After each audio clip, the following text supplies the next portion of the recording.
At Arizona State University, we're bringing world-class education from our globally acclaimed faculty to you. Earn your degree from the nation's most innovative university. Online. That's a degree better. Learn more at asuonline.asu.edu.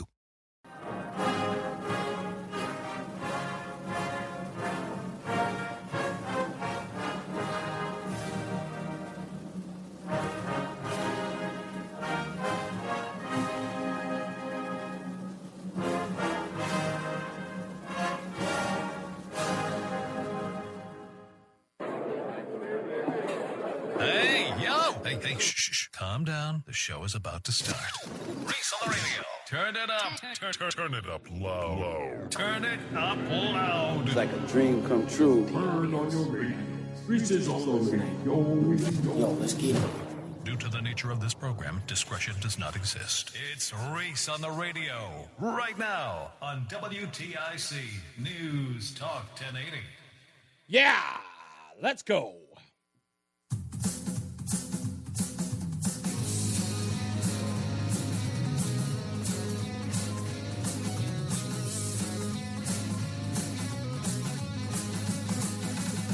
What's going on, all you scallywags and nutmeggers out there? You know what time it is. Reese on the radio on WTIC News Talk 1080. Got plenty of news and plenty of views to get at. And, of course, your phone calls later on in the program at 860-522-9842. That's 860-522-WTIC. I'm going to do something a little different. I tried to do it yesterday, but I forgot about it because anytime I try something new, I might forget about it. But I'm going to try it new today. Little bit of sort of blending of two things on the show. I hope that you either don't notice it, or if you do, you like it. And we'll do that during the show. We got what are called benchmarks on the program. You know them as Hollywood News, Stupidest Thing I Read Today. You know, what had happened was, these are benchmarks. That's what we call them. How the sausage is made behind the scenes. We'll get into that as well. Another one, of course, is the opening monologue. And I call it that. Most people don't even tell you it's an opening monologue. They just do it. But I like the reference. And today, I've got to talk about a national local story. Now, again, all stories are local. They just become national. They become sort of a dialogue with Americans based upon a story at some, local place. Michael Brown, Ferguson. Everybody was talking about it. Trayvon Martin, Sanford, Florida. Everybody's talking about it. So every story is local, just becomes a national phenomenon. And this one in particular, nothing like Michael Brown and Trayvon Martin, by the way. This one's an immigration one. And I'm trying to figure this out, folks. How could Democrats be fighting for something that was never there? William Tong, Justin Elliker, Representative Jillian Gilchrist. How could they be fighting for something that didn't exist? We were told that nowhere, no how were illegals getting government benefits. Everywhere. And under current law, undocumented immigrants are already ineligible for Medicaid, the ACA exchanges, and for SNAP benefits. Not a single undocumented immigrant in this country gets a dime in federal taxpayer dollars for any part of comprehensive Medicaid coverage. Not one. So what is William Tong suing the Trump administration for? Somebody want to explain that to me? How about William Tong? How about Representative Gilchrist? How about Justin Elliker? Anybody want to explain to me how you're suing the Trump administration about something you said wasn't happening? How about a viral moment from CNN between Scott Jennings and Representative Richie Torres, who told us that it was an absolute lie that the Trump administration's one big beautiful bill was cutting Medicaid payments to illegals. Richie Torres says that's not true. It's a lie. No illegal is getting any of that money. I don't think it's unpopular at all to try to reform an entitlement program, to save it for the people who need it, to keep illegal aliens from getting welfare benefits they shouldn't be getting, to encourage people to go to work. I don't think these things should be shied away from by Republicans. None of that is true. First of all, I think Medicaid It's exactly true. It's exactly what's in the bill. Federal law prohibits undocumented immigrants. Then why are from $1.4 Medicaid million benefits. on it? Why are That's a figment of your imagination. It's a figment of the CBO's documents. Let me explain the facts. It's in the CBO documents. I'll explain the facts. Is it or not? Let me explain. It's not, actually. Yeah, it's not. It's not. So we get the one big beautiful bill to get passed, and now all of a sudden, William Tong and many others across the country are fighting for something they told us wasn't happening? That seems weird. Here's Mayor Justin Ellicker. The reality is that our residents are under attack, and the Trump administration is mischaracterizing and demonizing our residents, trying to end birthright citizenship, deploying ICE to conduct raids and inhumane and often illegal enforcement actions while masked and unidentified, creating just terror among good, hardworking people in our community, conducting deplorable acts of family separation. We've seen these in our local community, in our own, in the news in our neighborhoods, and attempting to withhold critical funds for education, for environmental issues, for public safety, you name it. It's wrong. It's disgraceful. What kind of person chooses to take away education funding from children that are in our community? What kind of person chooses to take away health care funding from children and families in our community? What kind of person wants to make immigrants so afraid that they can't even call the police to report a crime? In New Haven, we do things differently. Yes, we break the law. That's what we do in New Haven. We do things differently. We tell everybody that this isn't happening, and then when the bill passes, we tell them that it was wrong for them to do the thing they said that we weren't doing. What's the deal? Let's go to Jillian Gilchrist of West Hartford. Remember, they're not on the rolls, Hakeem told us, the leader of the Democrat Party. And under current law, undocumented immigrants are already ineligible for Medicaid, the ACA exchanges, and for SNAP benefits. Not a single undocumented immigrant in this country gets a dime in federal taxpayer dollars for any part of comprehensive Medicaid coverage.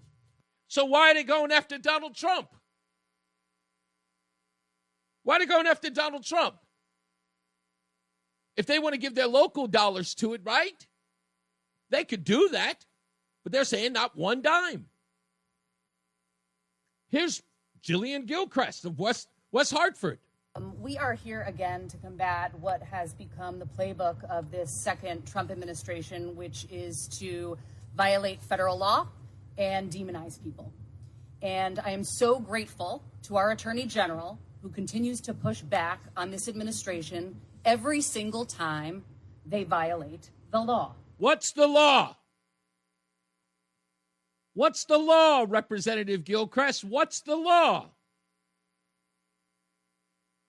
Hakeem Jeffries tells us that not one person is on ACA. That's the Affordable Care Act. We know it as Obama don't care. Huh? What about the SNAP program? Huh? Justin Ellicker is talking about the SNAP program, federal program. I thought nobody was on it, according to the Democrat leader, Hakeem Jeffries. How's he breaking? How is the Trump administration breaking federal law that Hakeem Jeffries says is the law? That nobody's supposed to be on it who is undocumented, or as we like to call them, illegal in the country. What are you suing about? She went on. And to just see the Trump administration demonizing an entire group of people, a group of people who just want to get health care. On our dime. They just want to get health care. He's demonizing them. I'm not exactly sure what the demonization is. I wish somebody can explain it to me. Representative Gilchrist, by the way, you can call anytime, whenever. I could be in the middle of something. I could be on the phone with my mama. You can call up here anytime and explain it to me, if you got the guts. But we know you don't. But you got to explain to me exactly how they're being demonized by the federal government enforcing something your Democrat leader said wasn't happening. For their children and themselves.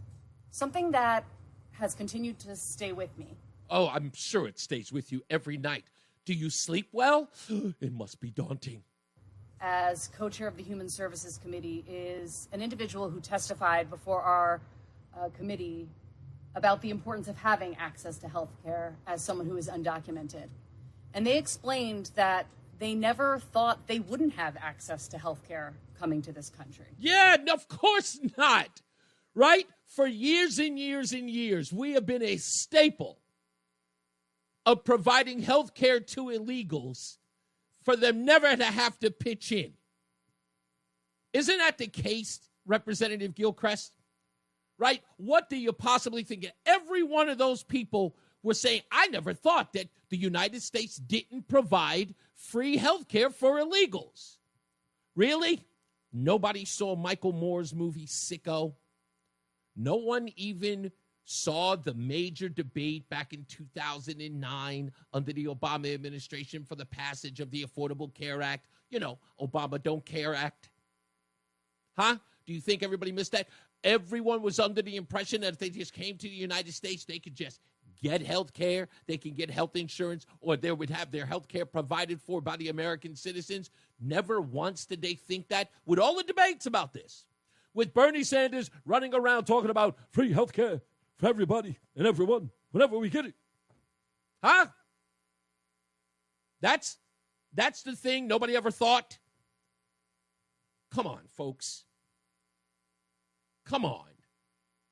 Don't you understand that the big problem here is that you are talking about literally luring people into our country illegally by telling them that you will fight tooth and nail to take taxpayer dollars to provide them with the affordable health care that won't be affordable for us, but obviously free of charge for them, to get SNAP programs, food, dollars into their pockets. The day that they walk in, no sweat equity to speak of. The moment they touch ground, touchdown, here's a couple $1,000. Here's housing. A job, if you can find one, but don't worry, if you can't, we've still got you covered. You don't think that putting an end to this program probably keeps people from traveling the distance that would be equal to New York to Nevada to come into this country illegally, that it would probably thwart that effort? Do you think one of these programs or two of these programs, all of the programs snatched from these people who have no skin in the game would possibly get those benefits to people who really need them, who are really struggling in the state of Connecticut? Where's the concern for them? In fact, I've heard none. Representative Gilchrist, if you ever want to come on the program and one of your cohorts or your lackeys or perhaps some illegal who's washing your dishes, should they happen to listen to this show, please tell Representative Gilchrist she has an open invitation to be on this program. Justin Elliker, I reach out to your people all the time, and I keep getting pushback. Well, he's busy at this time. He's not available. He can't really come on right now, Reese, but thanks for asking. I don't need none of you, by the way. I need none of you to be on the program. Because what's going to happen is you're going to get them here and you're going to say, well, can I speak? Can I speak? Can I keep telling everybody the BS that I usually tell everybody in a press conference, in the newspapers? Come on, can I speak? Can I speak? And the answer is no, you cannot speak. You answer my question or you leave. That's the reason why you don't want to come on the show. Because you're not going to be able to hit a filibuster and give everybody a bunch of bull crap. But the invitation still stands. I don't need you, but the invitation still stands. Because I just want you to answer for time. I just want to play your nonsense. And I want to play the nonsense of your party. And then have you answer it. That's the problem. Here and everywhere else. Everybody gets to go on all of these ridiculous, stupid little pat you on the behind programs where they allow you to say the most outlandish stuff without any facts and without any pushback. And then your lackeys, your useful idiots, your complete morons repeat it anywhere and everywhere else.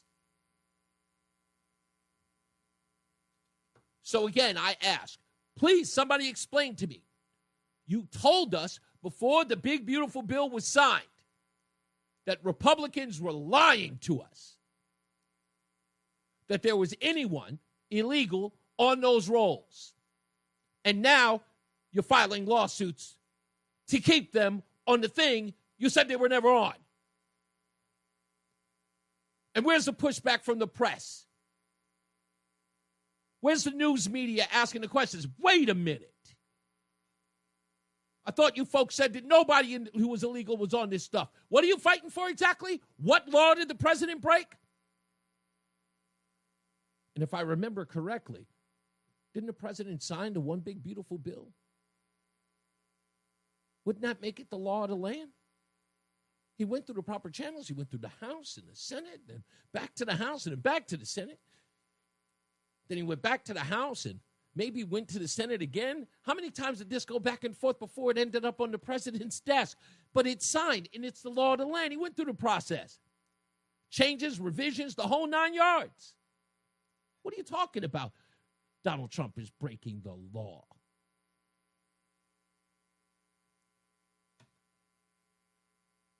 I can't wait to see this case go somewhere. I know it's nothing. Look, don't get me wrong, folks. I don't want you to think that I think that William Tong is ever going to go forward with any of this stuff without being embarrassed. And once he is, no one's going to cover it in the news media.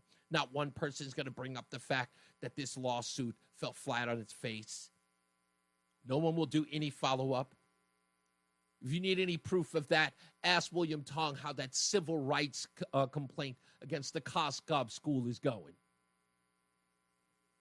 This guy's nothing more than a press release. He's not an attorney general. This guy's looking for shine. But again, like I said, all invited. All invited. But we know they never will. When we come back, we'll get to some phones. I know people got a lot to say about this, but if you do, we'll take the calls afterwards, after we take a break. The number's 860-522-WTIC, 860-522-9842. I just want to play, let's play Jillian Gilchrist one more time. We are here again to combat what has become the playbook of this second Trump administration, which is to violate federal law and demonize people. Jillian, did he call them names? Is that what this lawsuit is about? To demonize people? You guys got a lot of nerve, by the way, using that term, demonizing people. Got a lot of nerve. And I am so grateful to our Attorney General, who continues to push back on this administration. With press conferences and nothing else. Every single time they violate the law. Sounds like William Tong's got way too much time on his hands. He's got way too much time on his hands. He's running around filing lawsuits against the President of the United States so he gets some press time. And to just see the Trump administration demonizing an entire group of people, a group of people who just want to get health care. And want to wash your dishes and pick your crops and clean your toilets. Just some people who want to do the slave labor here. for their children and themselves. Something that has continued to stay with me as co-chair of the Human Services Committee is an individual who testified before our committee. Can't remember their name. We'll take a break. We're back. Reese on the radio, News Talk 1080. And I'm just looking at these comments inside the chat room from Bob J. This is I'll get into this. I'm going to get into it later. I don't want to lose track of this. But Bob J, great. Thank you for all of that commentary. Nothing makes me laugh harder than some of the stuff that you write. It's laughable, but we'll get into that in a second. Also, I want to say is if learning about Malcolm Jamal Warner yesterday's his passing yesterday in Costa Rica weren't bad enough. Today, we also have sad news that Ozzy Osborne, of course, famed, celebrity, icon, lead singer of Black Sabbath, just finished his farewell tour, has passed away. It was just announced by TMZ that he died at home. Let me read a statement by his family. They said, "It is with more sadness than mere words can convey that we have to report that our beloved Ozzy Osborne has passed away this morning. He was with his family and surrounded by love. We ask everyone to respect our family privacy at this time." Signed, Sharon, Jack, Kelly, Amy, and Lewis. And it is sad. I cannot believe that it's just like literally a day removed from Malcolm Jamal Warner, and now we're, mourning the passing of Ozzy Osborne. I'm going to talk more to the guys, Mark Christopher and, of course, Jason Caterina. They're more in that realm because I know Jason Caterina is into punk. So I'm assuming that in some way he may have been a Black Sabbath fan. I can only imagine. And Mark Christopher, without a doubt, has probably got something to say about that. So we'll get to them roughly about maybe the top of the hour to 4 o'clock hour, get both of them to say something about their relationships. I think I know about Ozzy Osbourne more as an iconic musical figure. I was not a Black Sabbath fan or listener of their music. I'm familiar with their music, but I'm sure those guys have much more context to bring to that. And if you were a big Black Sabbath fan or Ozzy Osbourne fan, of course, if you wish to say something about his passing, you certainly can here on the program. Speaking of which, let's get to the phones. 860-522-WTIC. Jim's in Wellington. How are you, sir? Yes, sir. Ozzy Osbourne, that's a shocker. Well, maybe not. But let's stick to the subject. Let's stick to the subject you were talking about. Yeah. You were before the break. You were talking about benefits that illegals aren't getting, et cetera, et cetera, et cetera. You have to define the word person whenever you hear a Democratic Party politician talk about the people that aren't American citizens. That's right. It's funny how in the vernacular of the left, you'll hear words like access. You'll hear words like honorable access. All these words that they cannot compassion. They can't come up with any of these words when it comes to talking about the American citizen who they continue to not represent. And that's what? It's a perfect example of what you're hearing Justin Elliker talk about. Remember, according to the CBO, 1.4 million illegals are on Medicaid rolls. The question must be asked, as far as this lawsuit, this press conference that took place yesterday, the question must be asked, what denomination or what fraction of that 1.4 million is Justin Elliker, William Tong, and Julian Gilchrist talking about when they are suing the federal government to protect? Are we talking about 100,000 illegals in the state that are getting these benefits, or is it 40 people? What are they going? Well, I'll tell you what. You can certainly ask that question, but the number is not hard. For the state of Connecticut. The number would not be hard to find. Exactly. That's a very easy number to find, and you'll never hear Tong or anybody find it. They're never going to find that number. Exactly. They're not going to find it, and you know why, and I know why. Well, yeah, because it would show exactly, one, how insignificant it is, but I would think it would reveal something even far worse, Jim, and that is people would be exposed to the fact that these guys are filing federal lawsuits for what can only be described as like a drop in the bucket. Where's everybody else? They break the law and then tell everybody else that everybody else is breaking the law, and they mention a law they won't mention at all. They won't tell you what the law is. Exactly. You mentioned it before the break. And the last thing I'll say, which probably is connected in some far-fetched way, but can you imagine if we put a fee on every single dollar that went into Mexico from America, or went into El Salvador from America, or went into, and I'm not talking about trade tariffs. I'm talking about money exchange that's going back for whatever. You're absolutely right. Look, everybody, there's a report, Jim, that says that illegals are only sending back 1/5 of their wages that they earn in the United States back to their home country, which, by the way, they applaud. It's actually a third of what they make, not a fifth, a third. Yes. And let me end, by the way, thanks for the time. And let me end with this.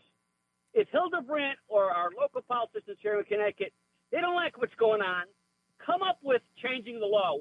Work hard to change the law instead of opening your mouth and misrepresenting what the law actually is. Or provide the funds locally. How about this? Yes. If the federal government says that they can't be on SNAP programs or they can't be on ACA or any of those things, fine. Provide it locally and see whether or not Connecticut or nutmeggers would actually be opposed or for them having their tax dollars paid for the residents that they allow sanctuary for.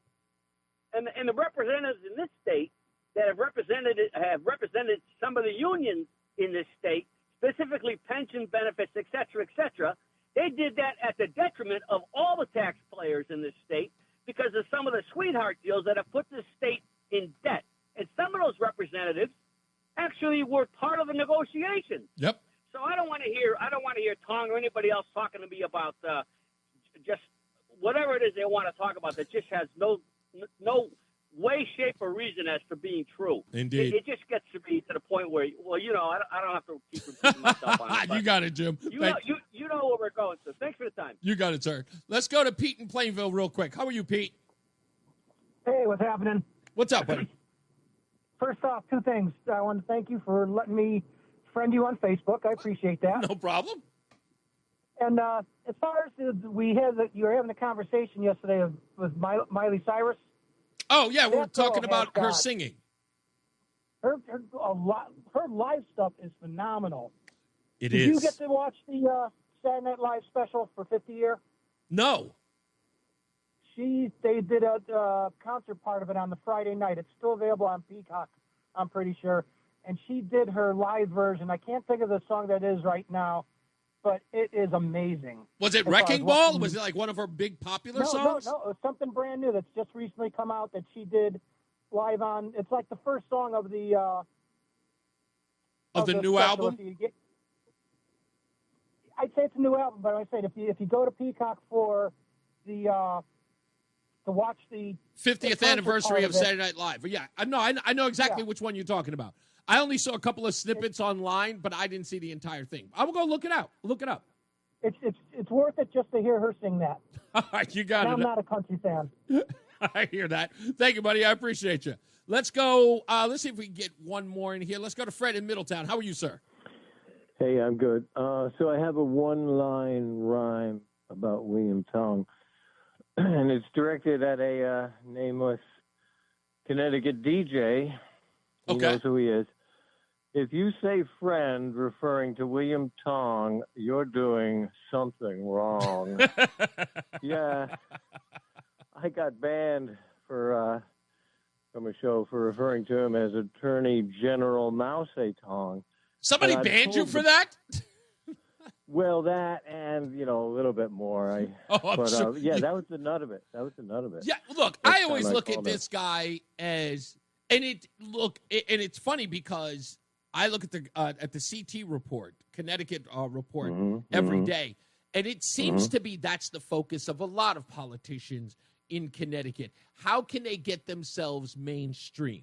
Like if they're on one of these national television programs, they're often promoted. It's like, hey, one of our guys was on Meet the Press, and I'm like, what's that even mean? That's what he's all about, dude. I hear Chris Murphy on the BBC, I know. And on Bloomberg, he's going global, dude, which is appropriate because he's globalist. Tong is just a straight-up Marxist. I know. Speaking of, and then he's also, of course, a spotlight whore. Yeah. Don't steal my thunder, but later on today, in the stupidest things I read today, my good friend Chris Murphy is in that. You're not going to believe this story either if you haven't heard about it. So I'm getting to that later. All right. Thank you, buddy. Thank you. Got Bye-bye. it. Listen, it needs to be said, as I've said over and over and over again, that if no one is going to push back on this rhetoric, on these press conferences, if no one shows up to them and asks the media, like if I'm sitting there at this press conference, let me explain to you what I would do. And for those of you out there, gumshoe journalists, people who want to be independent journalists, let me help you on a very, very good idea. And if the media is listening, don't be upset when this happens because it's important. When you show up at these press conferences and they come out and they give all of their speeches, let them finish with the speeches and say to the people, let's say it's William Tong, say to them, William Tong, what law did the president violate? Can you articulate that? And if they don't answer that question, turn to the media and ask them, why are you not asking questions at this press conference? Are you only here to be stenographers, or will there be a back and forth that your established media, why aren't you asking these questions? And get them to respond. And get them to respond to you on tape. Say that they're not here for that. Say that that's not our interest. Get them on tape. So that the next time you keep going and say, why is it that you guys are only here to record what they have to say and not ask questions? Just keep doing that until somebody asks questions. That's all. That's all you need to do. Watch how the sea change evolves. It'll happen. It'll happen. Let's take a break. We're going to come back. More news, more views. We'll take some more of your phone calls. And then I've got to get into the story with Donald Trump and Barack Obama. We'll break that down when we get back. Don't go anywhere. It's Reese on the radio on WTIC News Talk 1080. Let's get to the phones real quick so we can start with headlines in the next hour. My buddy Mark in West Hartford is there. Where are you going, sir? Reese, you just inspired me. I never thought about it. Don't ask me why. I've had many emails sent and messages. Jillian Gilchrist will never respond to anything, but I just sent her an email, and I'm going to tag everybody else in town, every elected appointed official, that I want her to spearhead a crusade to make West Hartford a sanctuary city. If she's that so invested in the taking care of these undocumented illegal immigrants, let's see if she can walk the walk now. Because West Hartford, as much as liberal and woke as we are, that'd be a dagger into this. Oh, absolutely. Wannabe high foot. So I'm going to challenge her. It's the Go NIMBY. ahead. Let's make West Hartford a sanctuary city. Obviously, I guess I'm putting a couple of cuts in myself at the same time if they ever did it, but they won't. So that's how confident I am. It's the NIMBY city, man, like plenty of others. Yeah. It's never in my backyard. And that's what all of this nonsense is about. This piggybacking, if you will, on William Tong trying to get national attention. And again, I sat there this whole time watching these sort of press conferences. And you know what I've noticed in Connecticut, which I find alarming, is that there are never any press releases in a timely fashion. Like no one's ever putting out a press release on Monday for an event happening on Wednesday. It's always 18 hours to 12 hours before the event's supposed to take. So no one knows about it, and no one can change their plans to get there. So it's almost to keep people at bay. I don't know what disturbs me more, that or absolutely no questions. Do you remember I just posted a few weeks ago? There's this accident in the lieutenant from Hartford, the public information officer. There's this accident. He hardly gave any details, and he goes, "Any questions?" Okay, then. And then he turns around and walks away. It's insane. Right, and isn't it? Was like, if that told it all, and you can relate that scene, I should repost it. Go on, Mark from West Harvard. I'll repost it. And everybody was there. TNH, Fox, they were all there. FSB. Now, one of them go like, well, wait a second. Was he drunk? Did he have a license? Was the car insured? Nothing. And I think, you know what the problem with that is, Mark? I'll tell you what it is. And you tell me, since you were there, I mean, I guess I can only ask this question to you, is were there cameramen there or were there reporters there? Oh, no. There were reporters. So, okay. So what happens is, you're right, though. Sometimes, and I've seen it. I've been on enough. I've been in enough places, where you'll see the camera and hold out the microphone at the same time. Exactly. No, these were reporters. Okay. Because that's the one thing that I've noticed, and I've noticed it in an overwhelming way. Unless it is a huge story, then they'll put a reporter on the beat. But generally, you will see these networks go, take a camera out there, and the cameraman will be holding his microphone or just putting it in a position, like at the little podium, and standing back and recording. And then, of course, there's nobody there to answer questions because the only thing they had is to get filler. Well, do you remember, now I'll repost the one of me interviewing the only reporter that showed up for Blumenthal and Murphy in West Hartford. Yeah. He was doing that. And I asked him, I go, are you the only one here? We had a great conversation. I didn't bust his chops. But even he was surprised. He goes, yeah, I guess so. Yeah. Like none of the other ones showed up, and he was there all, but he was a young kid. He looked like he's fresh out of high school. Exactly. And especially we're talking about he laughed. He laughed at it. And we're talking about a media atmosphere where anything that's anti-Trump is worth putting a news reporter on. And an event like that where the two senators were joining forces to shout down what's happening under Trump's administration or new administration, one cameraman and one news network shows up. It boggles the mind. It boggles the mind.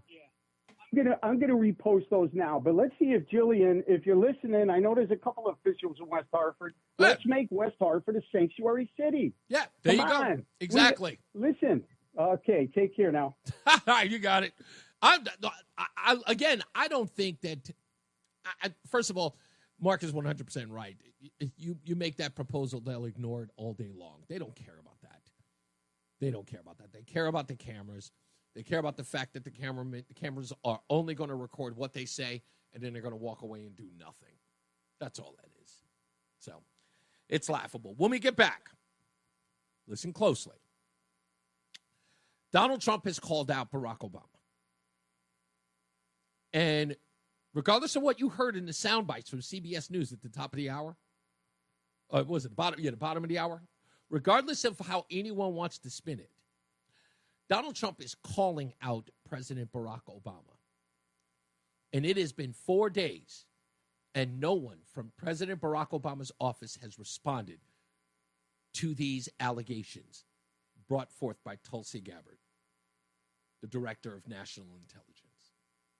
Not one. Which should say something to you. And when we get back, I'm going to lay all of that out for you. And the Jeffrey Epstein twist in all of it. So don't go anywhere. Because people think that that's the big story. This Obama story is bigger than you think, and I'll explain.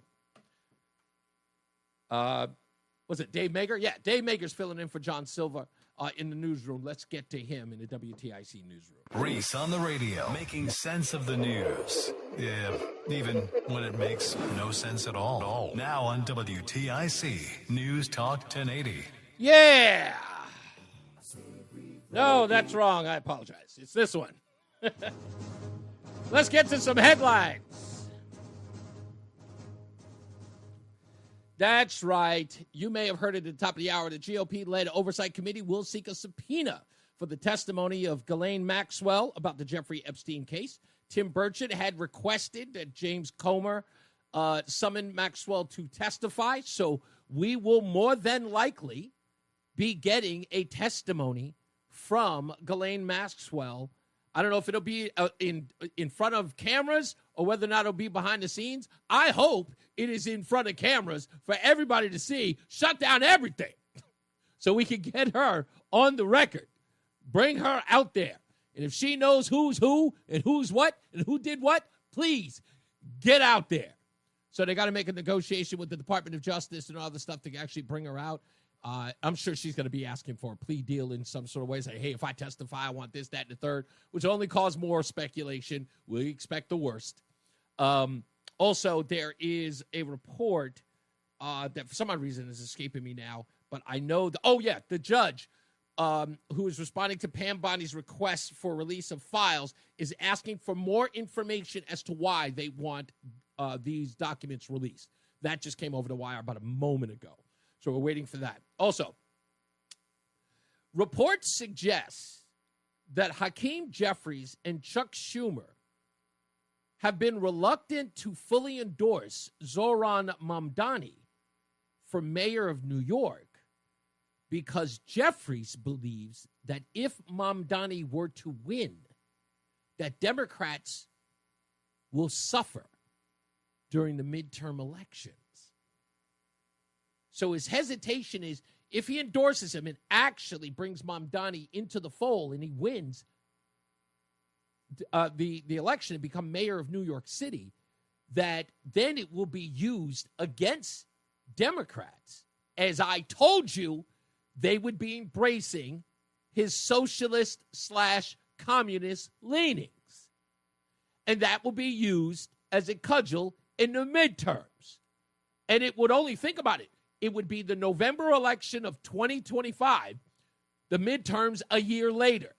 They would have an entire year to link Democrats like Chuck Schumer, like Hakeem Jeffries, and anyone else for that matter who would celebrate the win of Mamdani to them in the midterms. And anybody else, they'd have to reject him in order to. So that's what the reports are. This is coming from Mark Halperin of Two-Way.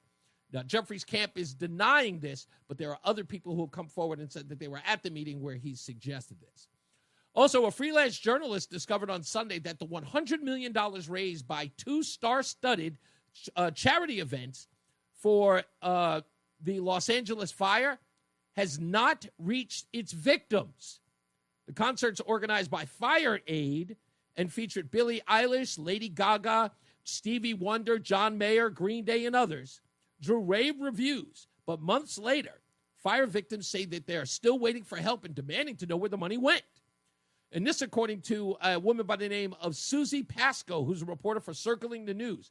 She herself was a fire victim, and she uncovered that the Annenberg Foundation, tasked with distributing the money, has instead funneled the cash into a local nonprofit rather than directly to the survivors. That's according to a report out of the Daily Caller. And now it's time for the stupidest thing I read today.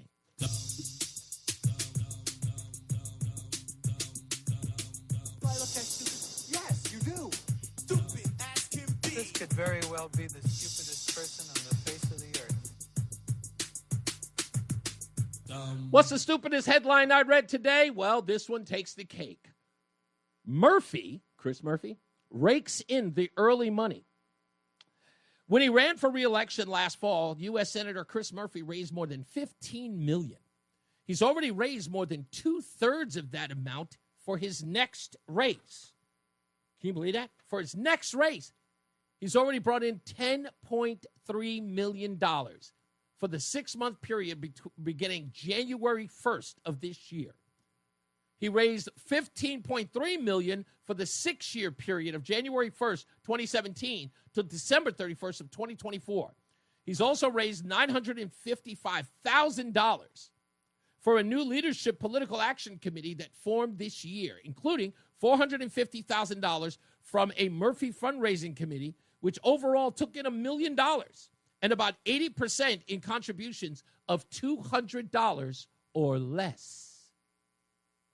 The deluge of dollars follows Murphy's high-profile opposition to Donald Trump's policies.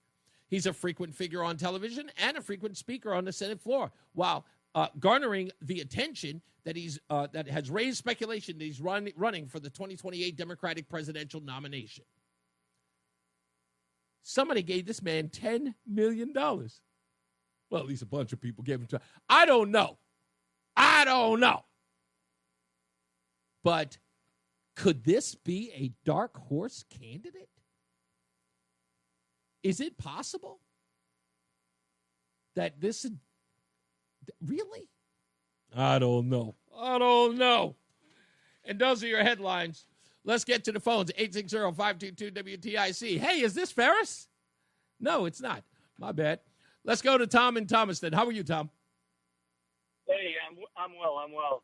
Hey, first question is Tom Mohanlon an AI-generated announcer, or is he a real announcer? He is real. You know what? My wife said that, and now you're saying it, that he sounds AI-generated. I think that Tom O'Hanlon is so polished that you don't know if he's real or Memorex. Yes, he sounds like every great speaker combined into one. His enunciation is unflappable. Unflappable. He will. I hope, Roland, we need to put this bit. That's his real voice. I talk know, to him all the time. I know. He says that. I knew Roland would say that. That's his real voice. Do me a favor. Snippet this piece out for Tom O'Hanlon because he's going to love it. People say that about his voice. His voice is unflappable without a doubt, and he does it perfectly. So, anyway, Tom, what else you got? Yeah, so I'm glad you brought up that Tulsi Gabbard this break. That's why I was calling in. But first, Reese, where does Mark get off yesterday saying that he's going to make sure you do your new segment right? No. Let me clear up. Let me clear up what he was talking about. Let me tell you what. So. Mark, I heard it. No, I know you did. No, Mark, let me tell you where it's coming from.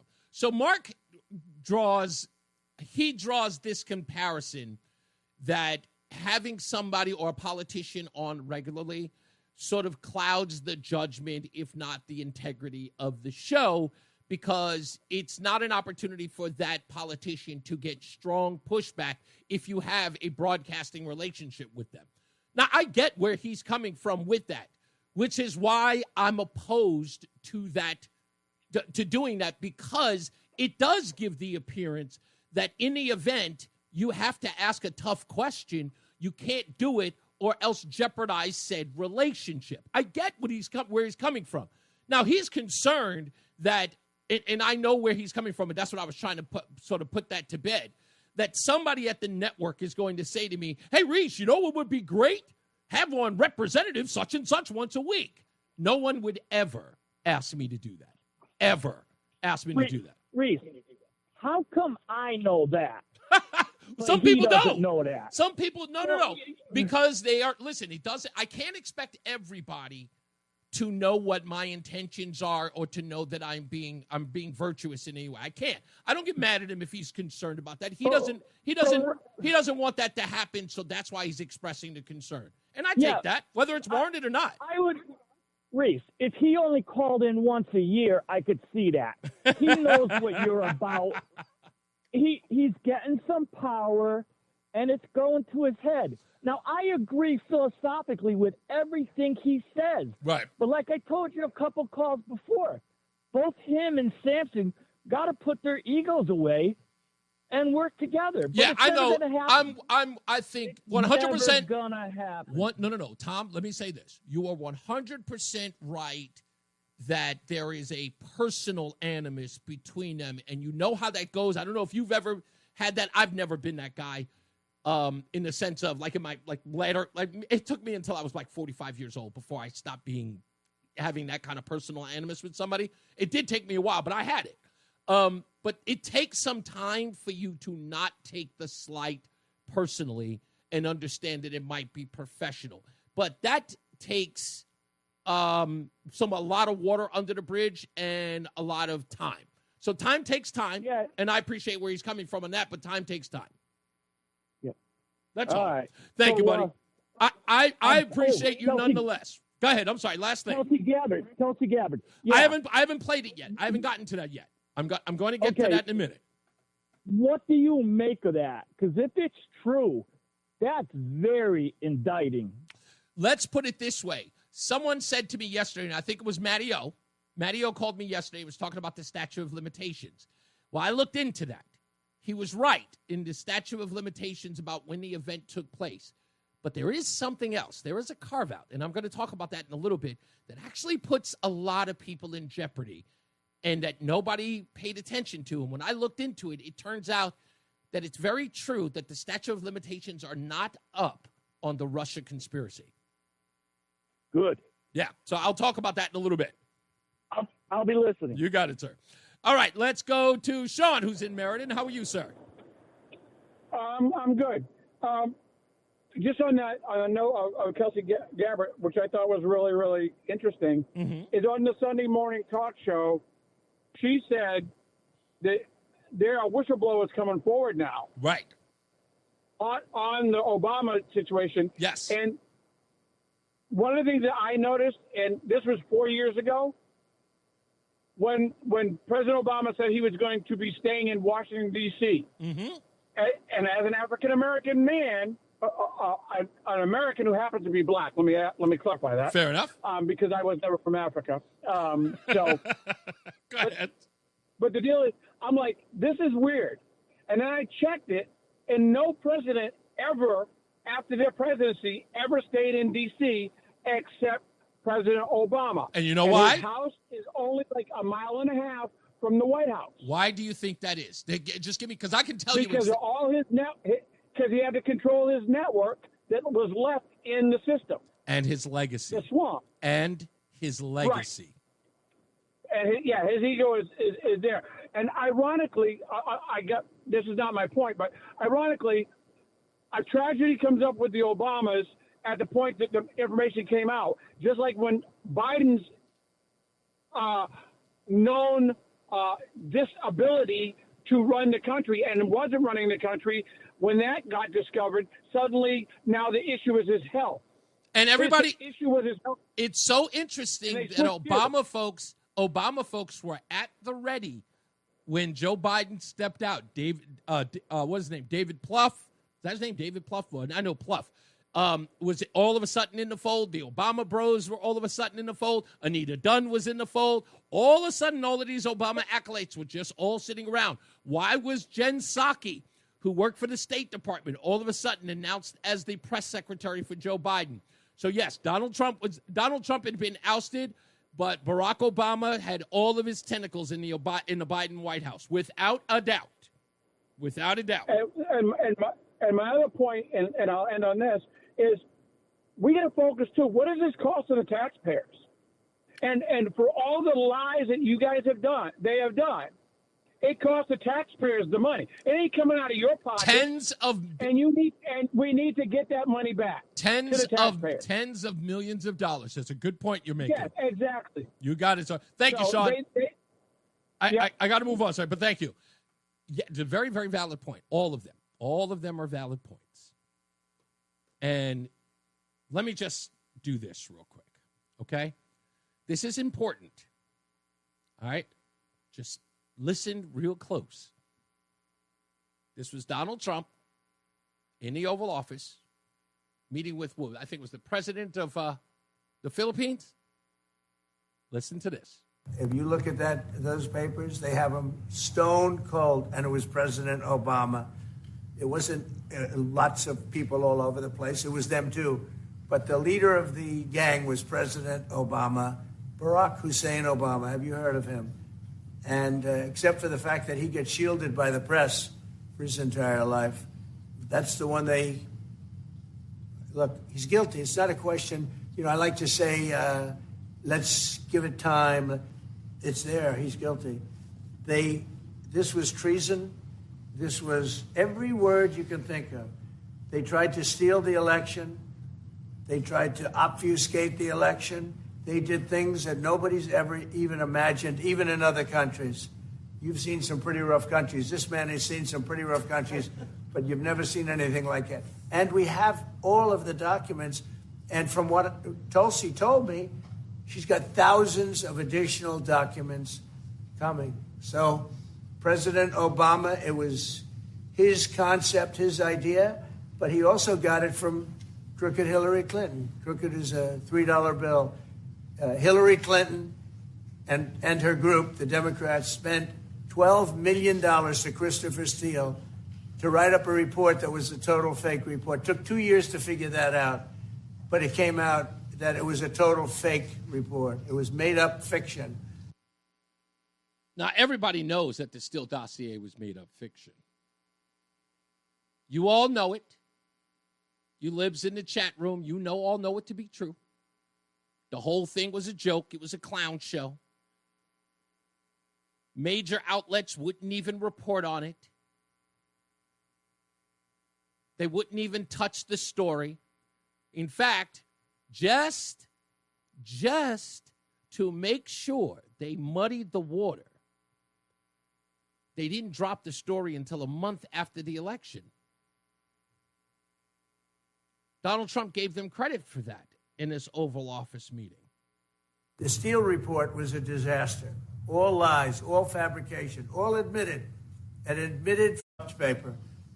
But for this one moment, they said, this is bullshit. We can't put this in. Now, I love the fact that in the chat room, it's like he's just trying to change the narrative. I told you, stop talking. Libs, stop talking.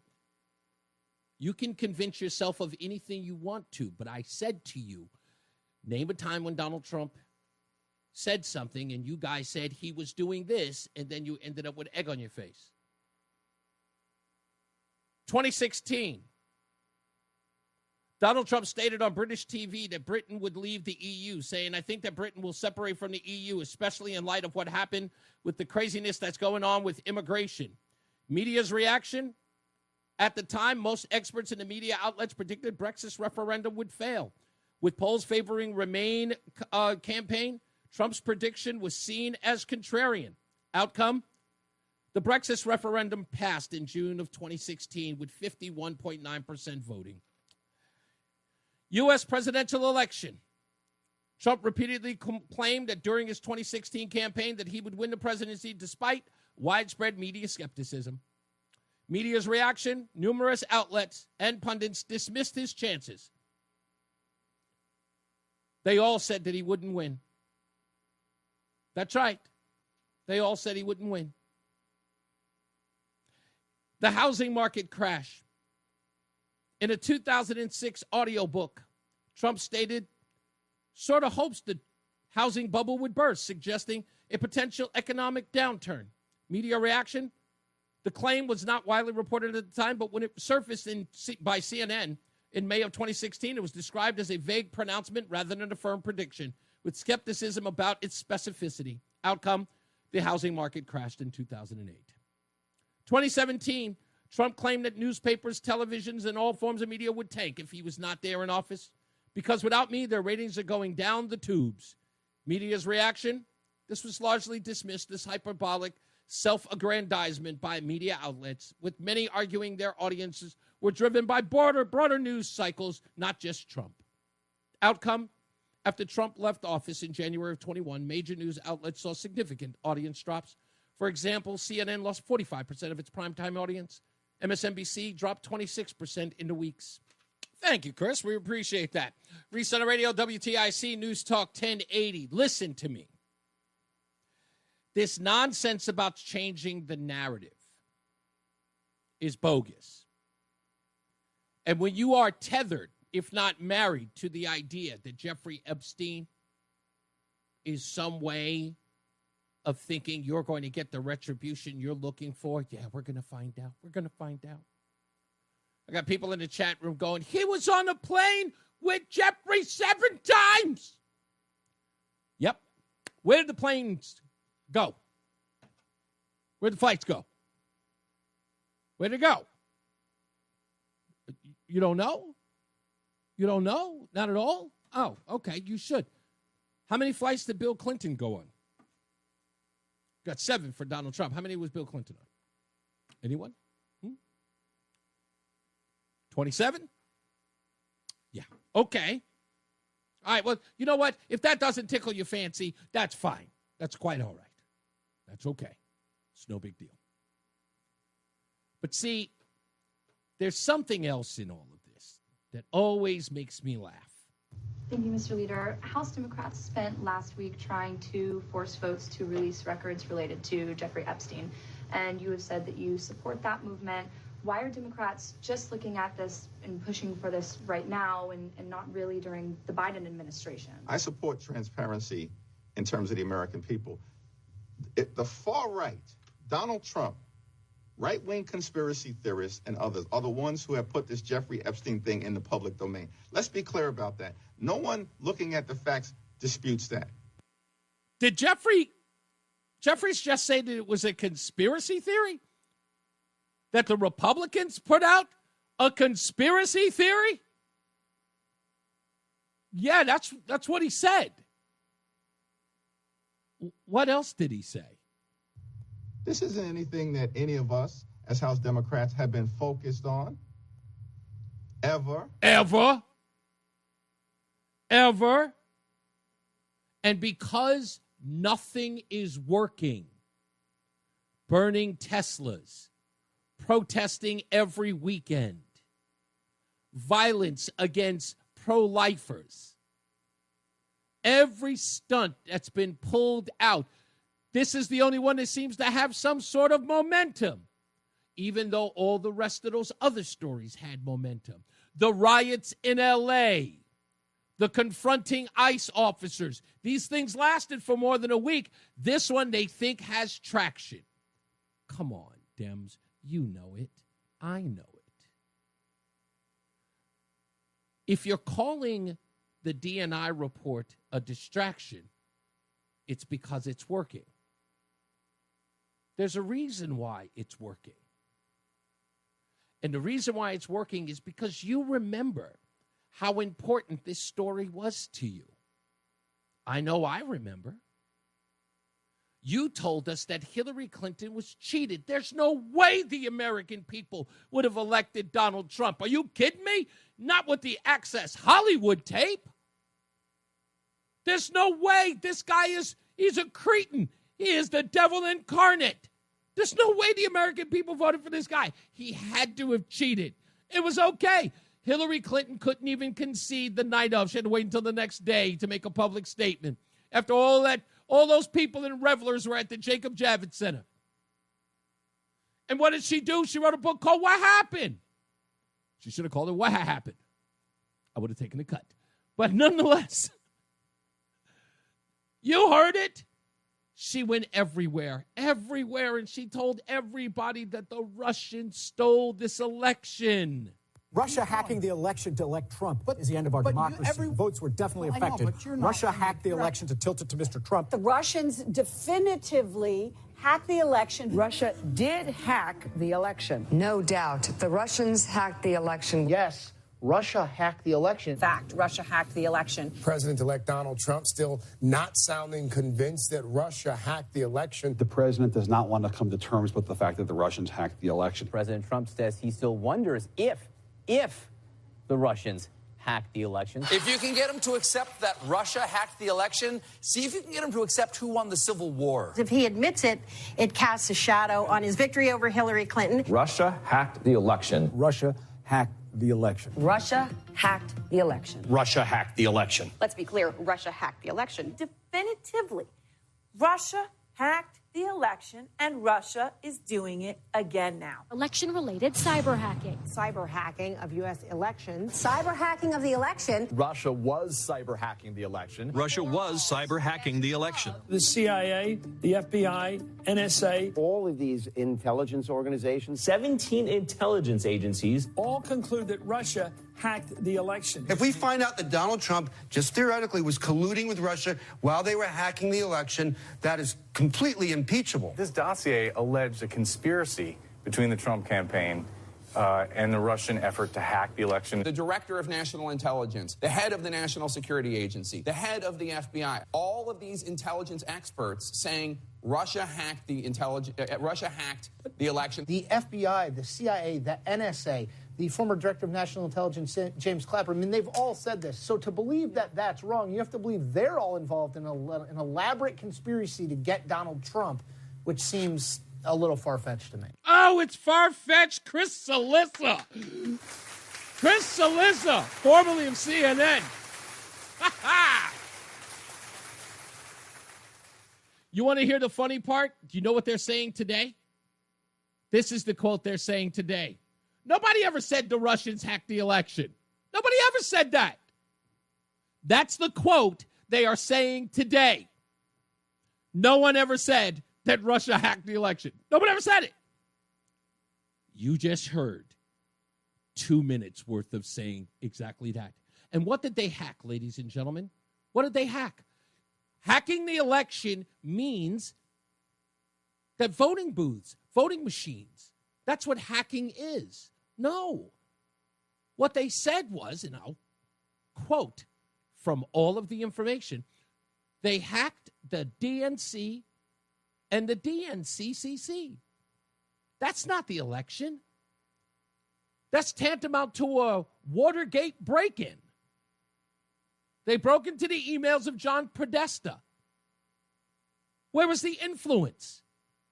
In the actual vote count? No. You heard them. They hacked the election. And let's go to the esteemed Jake Tapper, who's now doesn't have anything to add. Doesn't have anything to add about the new reports. And this so-called nonsense that the intelligence community never used the Steele dossier as a means to say that Trump or the Russians hacked the election? Well, somebody seems to forgot that they were actually on tape saying the opposite. Yes, James Clapper. But let's go to the aforementioned sage of news reporting, Jake Tapper, most trusted man in news. And we're back with breaking news on our politics lead. CNN is now learning that Christopher Steele, the British spy who authored the Trump-Russia dossier, alerted the FBI in July 2016 because he was so concerned then-candidate Donald Trump may have been vulnerable to blackmail. What's your reaction to that? So we've got a couple of examples now of genuine friends of the United States, members of the Five Eyes Alliance, an Australian ambassador. Officials in the FBI who were seeking a FISA warrant against Carter Page relied too much on a political document, the Christopher Steele dossier. No, I don't know that the... Remember, this argument was that the FBI had used the Steele dossier as a reasons for opening up an investigation into interference by Russians and Donald Trump colluding with them. They tell us today that that had no bearing on their investigation into Donald Trump. James Clapper. Dossier played in this very much at all. However, some of what was in the dossier was corroborated in our intelligence community assessment with... Really? It was corroborated? What do we know today, boys and girls? What do we know today? Was anything corroborated in the Steele dossier? No. All of it was made up by a bunch of bozos getting drunk at a bar, making up stories that ended up in the Steele dossier. And there's Clapper saying that, although some of the things, they were corroborated in the Steele dossier, which would have made their investigation, you know, those intelligence officials, bupkis. Which was derived from other sources of information in which we had high confidence. Donald Trump is still calling this witch hunt, okay? Yeah, they've caught a few witches, by the way. They have. There have been a few witch indictments. And there you have it, folks. Jake Tapper saying that they caught a few witches. A couple of witches were indicted. That means that an ongoing scheme to defraud the American people about a collusion with Russia still stands. You see, a conspiracy is a conspiracy until it's over. Today, the conspiracy still stands. No one has come forward saying that it was a conspiracy and it was all false. So therefore, it is a crime that still exists. Think, what am I telling you? Statute of limitations are not over. Giuliani, great lawyer, he has said that the whole investigation at this point has become absurd. It's absurd. Is it absurd? No, we broke the story of the existence of the dossier that President Trump had been briefed, and we did not mention any of the contents of the dossier. CNN. But there's the FBI director talking about prostitutes on each other in Moscow. It was almost exactly 2 years ago that CNN reported that President Trump had been briefed on the intelligence community's assessment of Russian interference in the 2016 election, including the existence of the Steele dossier. And despite the president's fierce denial, CNN's chief national security correspondent Jim Sciutto reports that the special counsel's team has already proven some of the claims in that dossier are true. The conspiracy still exists. The statute of limitations have not moved on. We'll be back. Don't go anywhere. Reese on the radio, WTIC News Talk 1080. It's Reese on the radio. Ask your doctor if common sense is right for you. On News Talk 1080, WTIC. You want to watch? I love this. This is my favorite thing in the world. So Donald says in the chat room, he says, since when has an election in the last 30 years deemed fair? Like, what? Donald, this is how I know. Do you not remember the quote? The 2020 election was the most secure election in history. Do you not remember that quote? Why don't you? When Donald Trump made the claim that the 2020 election was stolen, people from CISA, people in the intelligence community, released a joint statement saying that the results of the 2020 election,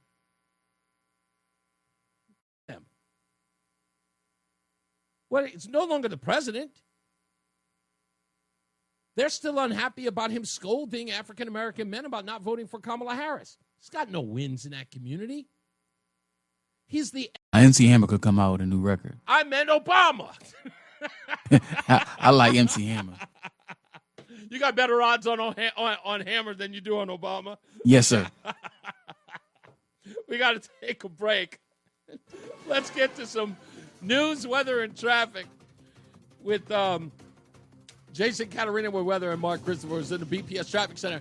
By the way, guys, I know you can't do it now, but I'd like to, if you could, to give some of your thoughts on Ozzy Osborne when we give traffic in the 8s in the beginning of the hour. All right, so Mark Christopher, take it away, sir, for 6 months. Must live in the state of Connecticut and cannot have won within the last 6 months. So if you've won in the last 6 months, you can apply again. And I want to see more of you. You know, we put that stuff up there on ResearchRadio.com for you. You know, you people. But yeah, if you want to go there, you can. And send me a message. We got story idea, something going on. You want to ask my opinion, you can go there. Friend us on Facebook as well. Not that I don't have enough people who contact me on Facebook, but I really, really like using Facebook, at least for this show and for other stuff that I post, giving you guys previews of upcoming shows. So if you want to do that, please do. Also, in a couple of seconds, I want to get the guys, Mark Christopher and Jason Caterina, if they want to say some kind words or their experience with listening to Black Sabbath or Ozzy Osbourne and what he meant to them musically or as an icon for me. I mean, I remember watching his early 2000 reality show, as many people did. That was my real introduction into Ozzy. I didn't know he was that kind of a quirky guy, but I loved that show. Wasn't really into the music, but I'm familiar with it. I just wasn't into a lot of that metal stuff, but I'm sure these guys are. Let's get to them. Jason Caterina has got weather, and Mark Christopher, he's in the BPS Traffic Center. I assumed that Black Sabbath was in your repertoire growing up. Not at all. No! No. Really? Were you a disco or a regular like hairband guy? You know, I like Van Halen, Aerosmith, Led Zeppelin. Never really got into Black Sabbath. Was that too edgy for you? I'm just not a heavy metal guy. Okay. I'm more of a, I like horn bands. Give me Tower of Power, Chicago, Steely Dan. That's where my sweet spot is. But the first time I really took notice of him was in 1982 when he bit the head off of a bat. That's when I went, somebody actually did that? Yeah. Yeah. And he did it at a concert in Des Moines, Iowa, saying that he thought it was a rubber bat, but it was a real bat. Yeah. That was the first time I went, whoa, this guy's crazy. But he made quite a mark. Then there's the Yes, he Alamo. did. There was the Alamo incident that Yep. got him banned. Yep. And just recently, that ban was lifted for him to go to the Alamo or to go to Texas overall, I guess in San Antonio. It's pretty amazing that his retirement show was only 2 like weeks 3 ago. weeks ago. Yeah. It was like July 5th. Yeah. So, yeah, he lived a full life, no question about that. Without a So doubt. He passed with his family by his side. So Ozzy Osborne, what an iconic figure in the Indeed. world of heavy metal. He kind of ushered it in. A great Ozzy story. Back in the late 80s, early 90s, I worked at like Tape World or Record Town in the Mall. We had a Ticketmaster. I pulled up some orchestra pit tickets to Saratoga Performing Arts Center, which is much like the Meadow Music Theater in Hartford. We were down in the orchestra pit on the left side, and Ozzy was chiding people to get up on the stage. Somebody tried to get up on stage right, and so he was over there, and all the security was over there. My buddy Brian jumped up on stage left, ran across the stage, scooped up Ozzy, and I can still see the look on Ozzy's face, like the terrified, like I just got taken off my feet look unexpectedly. He clapped him on the back, gave him a big hug, and dove back in the crowd, and everybody went bananas. It was amazing. So love Ozzy. Great dude, man. Amazing musician. All right, here we go. All right, we're back. It's Reese on the radio. Now, and again, I told you all, folks, don't doubt me. Doubt me if you wanna. I do this every day, and I want to let me applaud all of you who say to me every day, Reese, you are so well researched. And I am. I am always well researched. You want to know why? Because the research never stops. Never stops. Even when I'm doing the show, I'm still researching. Because I need to make sure that everything I tell you just slaps up all the naysayers. Just slap them up. Slap them up on a regular basis. I love it. So I'm going to give all of you an opportunity to do something, okay? To do the research that I do every day. I want you to go to 5 days ago. 5 days ago. And I want you to go to ABC News. 5 days ago. The headline on the article, I'll say it for you again, so for those of you out there, you researchers out there, here's the headline. What we know and don't know about Jeffrey Epstein, according to key victims' attorney. Again, what we know and don't know about Jeffrey Epstein, according to key victims' attorney. Victims, plural, not one victim, victims, plural. Let's go one step further. Brad Edwards knows that what you are about to read may be difficult for some to accept. A victims' rights lawyer from Florida, Edwards has been in pursuit of the truth about financier and convicted sex offender Jeffrey Epstein's life and crimes for nearly 2 decades. He would be the first to say that Epstein caused incalculable damage to trauma to hundreds of women and girls. In fact, long before Epstein became known worldwide for his crimes, Edwards persistently told a federal judge that because of Epstein's deviant appetite for young girls combined with his extraordinary wealth and power, he may be the most dangerous predator in U.S. history. That was 17 years ago, Edwards said. But back then, hardly anyone listened. In the years since, Edwards and his co-counsel on behalf of Epstein's victims have sued Epstein, his estate, and the federal government and several financial institutions, recovering hundreds of millions of dollars for more than 200 survivors. Again, recovering millions of dollars for more than 200 survivors of Epstein's sex abuse and trafficking. Ladies and gentlemen, I give you Brad Edwards, the attorney for over 200 of Epstein's victims. Obviously, our current president has had relationships with Epstein in the past, and there are those Katie Johnson and maybe other victims who have accused Trump of being involved in things like this. In my experience, Trump supporters will not listen to anything along those lines. Obviously, we're not a court of law here right now, but are those claims of though that case was dropped, it was dropped before it went to court.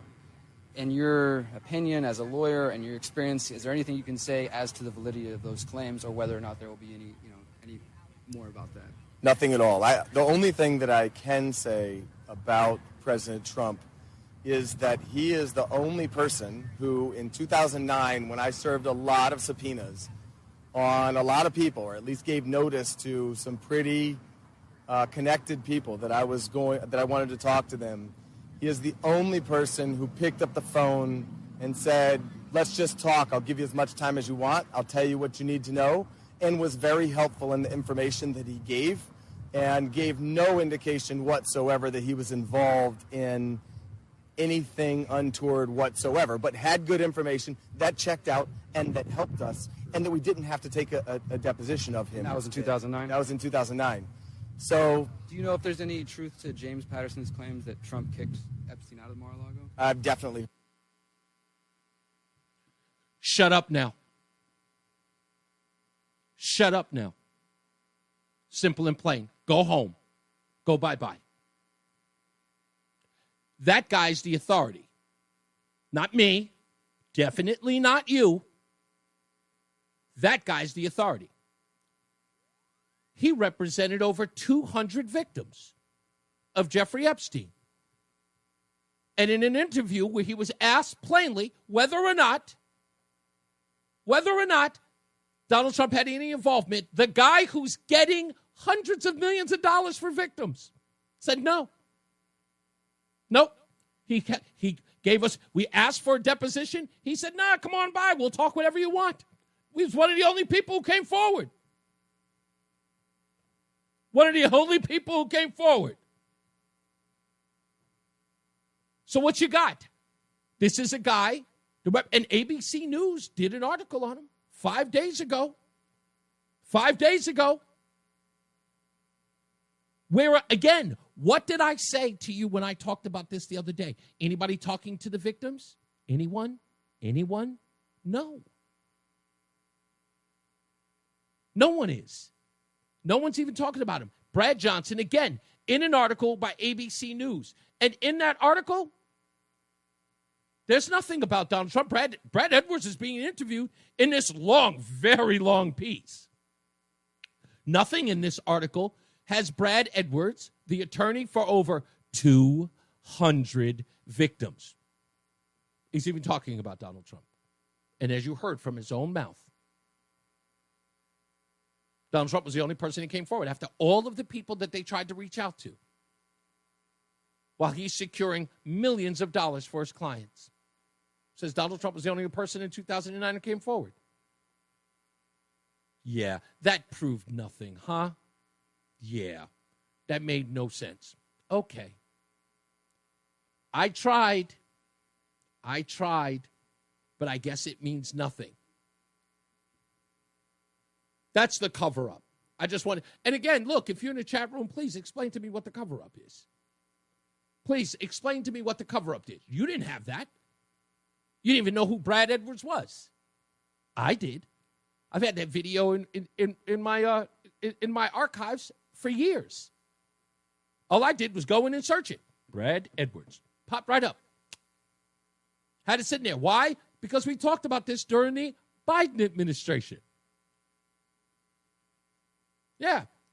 Okay, but I get it. Yes, Trump came forward. Again, with what? The guy who is getting money for his victims obviously did not implicate him. Please tell me something other than just repeating the same nonsense. Yeah, what's going on, Mark? Hey, how you doing? Pretty good, sir. Good. Hey, is someone gonna read the ticket, the Yargos ticket? Remember I won? Oh, yeah. Hold on. Let me put you on hold. Again, This is the part that everybody gets stuck on. This is always the part that people get stuck on. You can hand them all the information that you can, and no one's got a response. They all seem to be stuck on stupid now. ABC News does an article, full page. We're talking like there's got to be at least 2,000 words in this. And Brad Edwards is communicating. Why? Because he's representing actual victims to the tune of 200 folks, but yet none of his clients, none of them, and they can't get a client to implicate the person who you guys keep suggesting is a part of it. That's all it is. The Brad Edwards piece, by the way, comes from, I think it was like 2022 or something like that. I think it was roughly around that time. I'll actually get the timestamp on that video when that came out, or at least when I grabbed it. But I don't remember anybody saying anything after the fact. In fact, what does that say? No, I reshared it on January of 2024.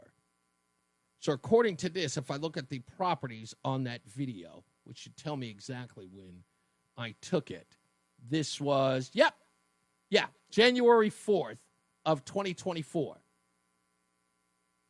Yeah, that was when I got that video.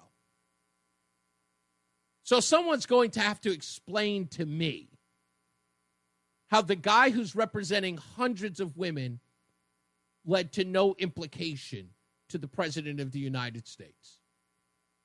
Someone's going to have to help me there. Because in one breath they're saying, and let me read the comments in here. In one breath they're saying, of course Trump came forward. And then to say, of course he didn't implicate he was involved. Why would he come forward? Why would he not speak with his attorneys? Donald Trump is a legitimate businessman with billions of dollars, asked to speak to a lawyer while they're trying to get information. And this attorney is actually civilly looking to get money for his clients. And Donald Trump decides to meet with him without an attorney? Chooses not to be deposed? Obviously, our current president has had relationships with Epstein in the past, and there are those Katie Johnson and maybe other victims who have accused Trump of being involved in things like this. In my experience, Trump supporters will not listen to anything along those lines. Obviously, we're not a court of law here right now, but are those claims of that case was dropped? It was dropped before it went to court. In your opinion, as a lawyer and your experience, is there anything you can say as to the validity of those claims, or whether or not there will be any more about that? Nothing at all. The only thing that I can say about President Trump is that he is the only person who, in 2009, when I served a lot of subpoenas on a lot of people, or at least gave notice to some pretty connected people that I wanted to talk to them, he is the only person who picked up the phone and said, let's just talk. I'll give you as much time as you want. I'll tell you what you need to know, and was very helpful in the information that he gave, and gave no indication whatsoever that he was involved in anything untoward whatsoever, but had good information that checked out and that helped us, and that we didn't have to take a deposition of him. And that was in 2009? That was in 2009. So, do you know if there's any truth to James Patterson's claims that Trump kicked Epstein out of Mar-a-Lago? Definitely. Oh, yeah, that's right. There's also the James Patterson thing. Writer, novelist, that guy James Patterson also came out and said that Donald Trump kicked him out of Mar-a-Lago. Yeah. It's okay. Don't worry about it. You got nothing. You got nothing. And I told you that you're going to be left flat-footed. I warned you. Brad Edwards, 200 clients, got him millions of dollars. Interestingly enough, nothing on the president. Weird. It's funny how you don't even mention it. Let's take another break. Got news, weather, traffic. Jason Catarina and Mark Christopher's in the BPS Traffic Center. All right, we are back. We got weather and traffic coming up in a little bit. I'm watching Tulsi Gabbard on TV saying that new documents are going to be released. I will say this. I thought this was interesting, right? So while I was laying out all of this stuff about the DNI report and about Barack Obama's involvement, liberals are in a chat room saying this, and I quote, "This is a distraction." Noticeably, they're not calling it a lie. I want you to pay attention to that. They won't call it a lie. They cannot.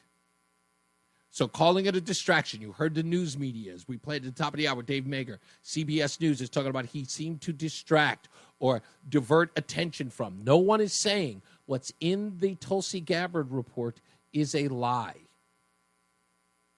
They're always just saying that, oh, it was meant to distract or to deflect. No one is saying what he said about Barack Obama was a lie. And that is worth noting because they can't. So trying to keep the pressure on this story shows exactly what the problem is. And don't worry about it. It's okay. It's okay. I don't have a problem with people getting ahead of their skis. It always comes back to bite them, and you know it does. Huh? Didn't we have a Border Patrol agent shot in the face in New York? Where's all the protests now? Looks bad, don't it? Huh? What happened? Didn't we have like 11 people, 12 people arrested for trying to ambush Border Patrol? ICE officers? What happened? Remember, it was me who told everybody last week. Right? Ralph in South Carolina called up and says, I think it's going to get worse. And I said, no, it's not. Not after that. I said, that's going to die right off. And sure enough, what happened? Where's the story at? Is it anywhere? Anyone? As soon as somebody takes it too far, everybody's got it. Nope, not working. Get out of here. Poll numbers went down. Now everybody's got to bounce. They try it. Doesn't work. Polling numbers go bad. News media can't really cover up for that kind of violence. Everybody goes home. No Teslas are burning, are they? Anybody? Any more stories about Teslas on fire? No. I wonder why. Yeah, all of this is political theater. All of this is. Just a bunch of novices who think that this is the one that's going to get them. This is the one that's going to get them. Never gets them. When we come back, I'm also going to talk about Democrats in the state. Are they really going to give the keys to the kids in Connecticut? Are these 70-something-year-old folks, DeLauro, Lamont, are they going to give up the keys to the kingdom to the kids? We'll talk about it. Plus your phone calls at 860-522-WTIC. Let's get some check of the weather and traffic. Jason Caterina and Mark Christophers in the BPS Traffic Center. Self-proclaimed love child of Rush Limbaugh. They're running a strange program, y'all. Reese on the radio on NewsTalk 1080 WTIC.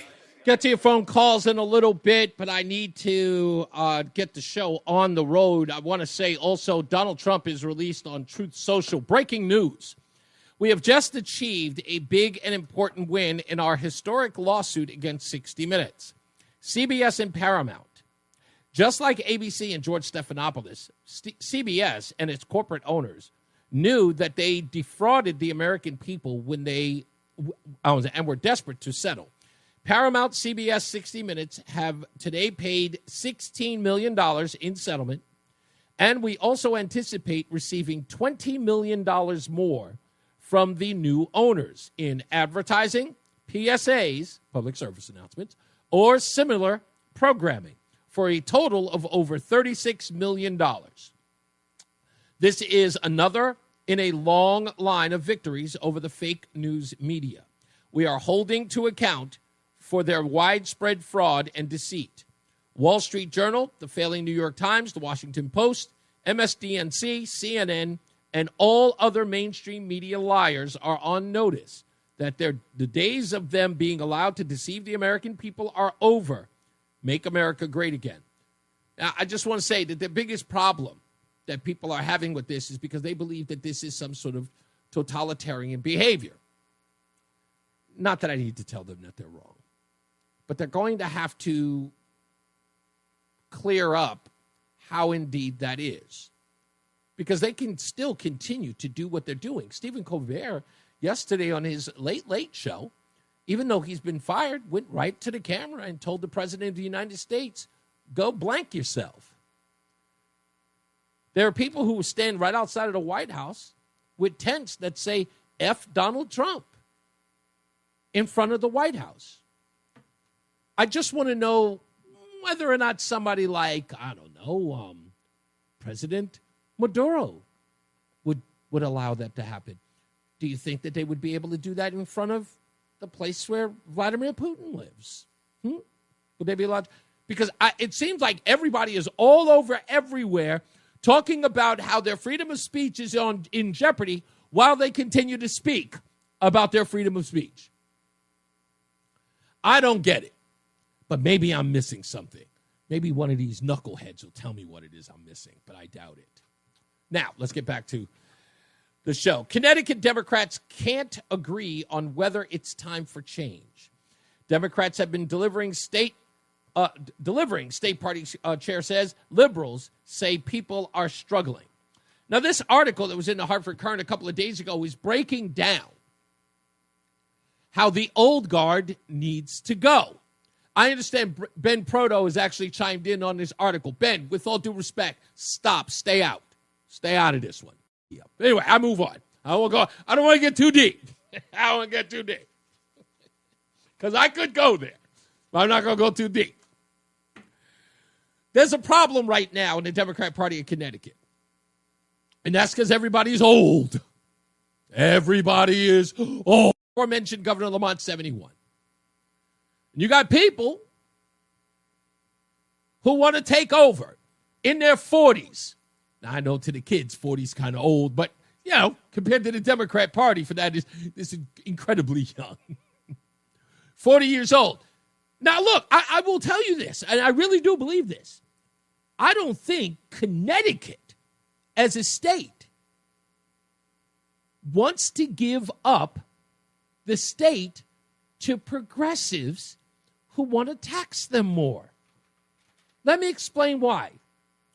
In Connecticut, the percentage of income paid in taxes varies due to the state's progressive income tax system, which ranges from 2% to 6.99% across 7 brackets.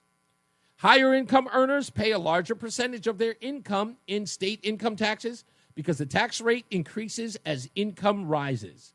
For example, single filers with a taxable income of over $500,000 or joint filers with over $1 million, are taxed at the highest rate of 6.99. Now, those in the lower bracket who make between $10,000 a year to $20,000 a year, those folks are taxed at 2%. You also have to consider that Connecticut has an effective property tax rate of 1.78%. And then they've got the sales tax of 6.35, which is relatively low. 6.35 is kind of low. Other states even higher. That can disproportionately affect households. Of course, if you make less money, you paying that kind of tax, it's going to affect you in a bad way.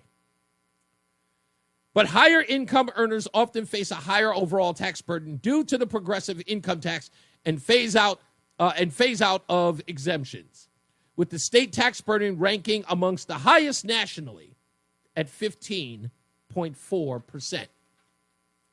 Now think about this, folks. If Connecticut gives the keys to Elliott, he's going after those, the old guard and the old folks and the people who make a comfortable living.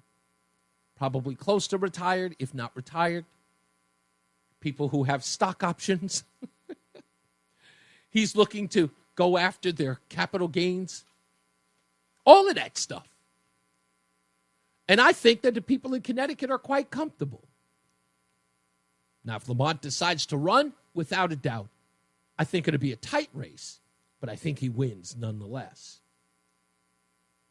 I don't think that Connecticut wants the kids to be in charge because they know what it means. They raise these kids to go after them. They know that. They raise these young folks to go after them indiscriminately. They won't look at those wealthy folks in Connecticut and say, yeah, you know what? You raised me to be a socialist, tax and spend guy. So I won't harm you. No. They're coming for you.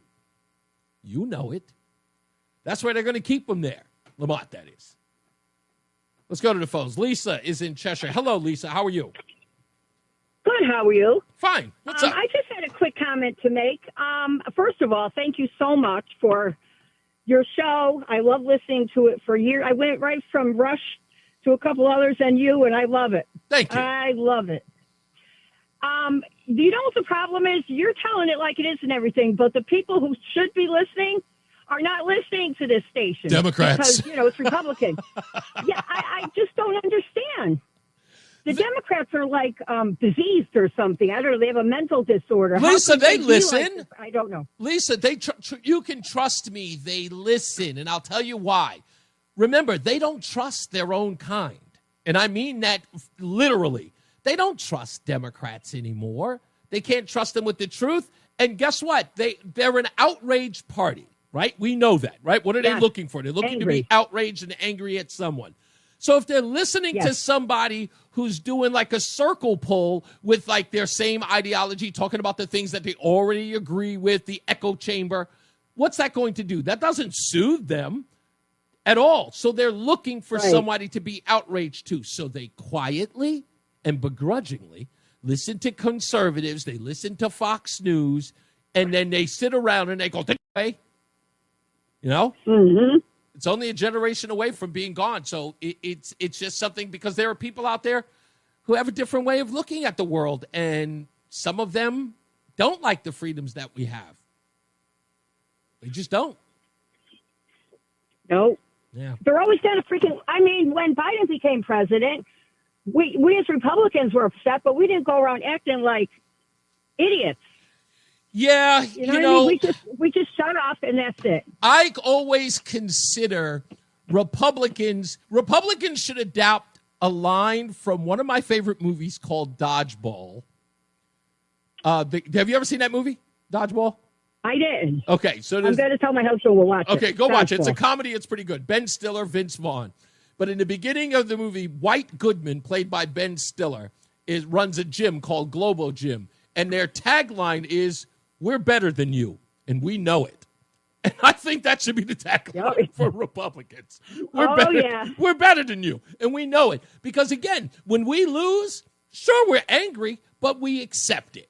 And we go back in, and we regroup, and we figure out how to win the next time. That's what winners do. Yeah. Sore losers do what we're seeing today. Yep. Without a doubt. It's terrible. I mean, I'm tired of hearing about them and shouting and singing songs and yelling and swearing. And who's that guy? I can't remember him now. He just got fired or something. He's like, F you. Oh, yeah, Stephen. I was just talking about him. Stephen Colbert. Yeah, again, like I said, I can't stand him. I told everybody that's what they're giving this guy 6 months to do exactly that. He's going to go on the air, and he's going to come back every day, and he's going to curse out the president, but it doesn't matter. At the end of the day, the show's over. That's it. Show's over.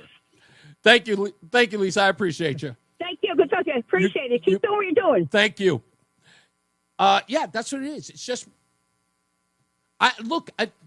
these Democrats, the infighting and this nonsense about we're a big tent party, nonsense. They're not big tent. They're trying to show that they're big tent. They are overrun with communists and socialists. They are. Because the Democrat way has been taken away from them. I want you to think about this. Think about this. Donald Trump has taken every ounce of oxygen from what was the Democrat Party for 60 years. With the exceptions of government handouts, everything that was the Democrat Party is no longer owned by them. And instead of embracing any of the policies of Donald Trump, they have become the Democrat Party, not the progressives, not the radicals. The Democrat Party, because they don't have those issues to run on anymore, and because no one trusts them with those issues, they have turned into the We Hate Trump Party. So whatever Trump does, they hate. Anybody who supports Donald Trump, they hate. And when you don't stand for anything and the only thing that you seem to coalesce around is your hatred of Trump, the messaging appears to, you just lose it. You don't have anything. Ask the Democrat Party what they stand for. And they'll tell you some stupid platitude about we're here for fairness. There's no such thing. Fairness is subjective. What's fair? Who's the arbiter of fair? Who gets to tell us what fair is? It's subjective. What is the objective thing that you stand for? And they can't tell you. Ask any one of them. If you meet up with a Democrat and you're on the WhatsApp, ask him, what's fair? Tell him who defines what's fair? Who's in charge of what's fair? You, me, politicians? If you want fairness, if you want equality, who gets to determine it? The party's over. Sorry. The way of the Whigs. Mark my words.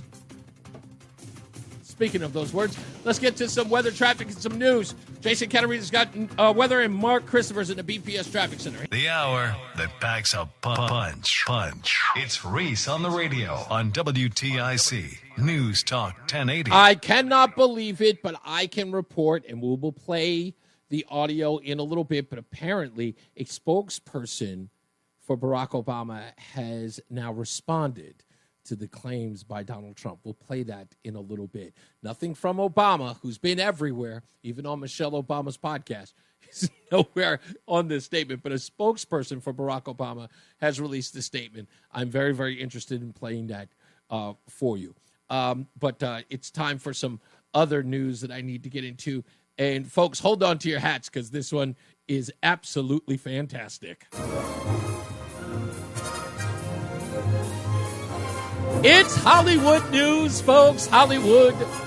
Oh, I love Hollywood. And this story is fantastic.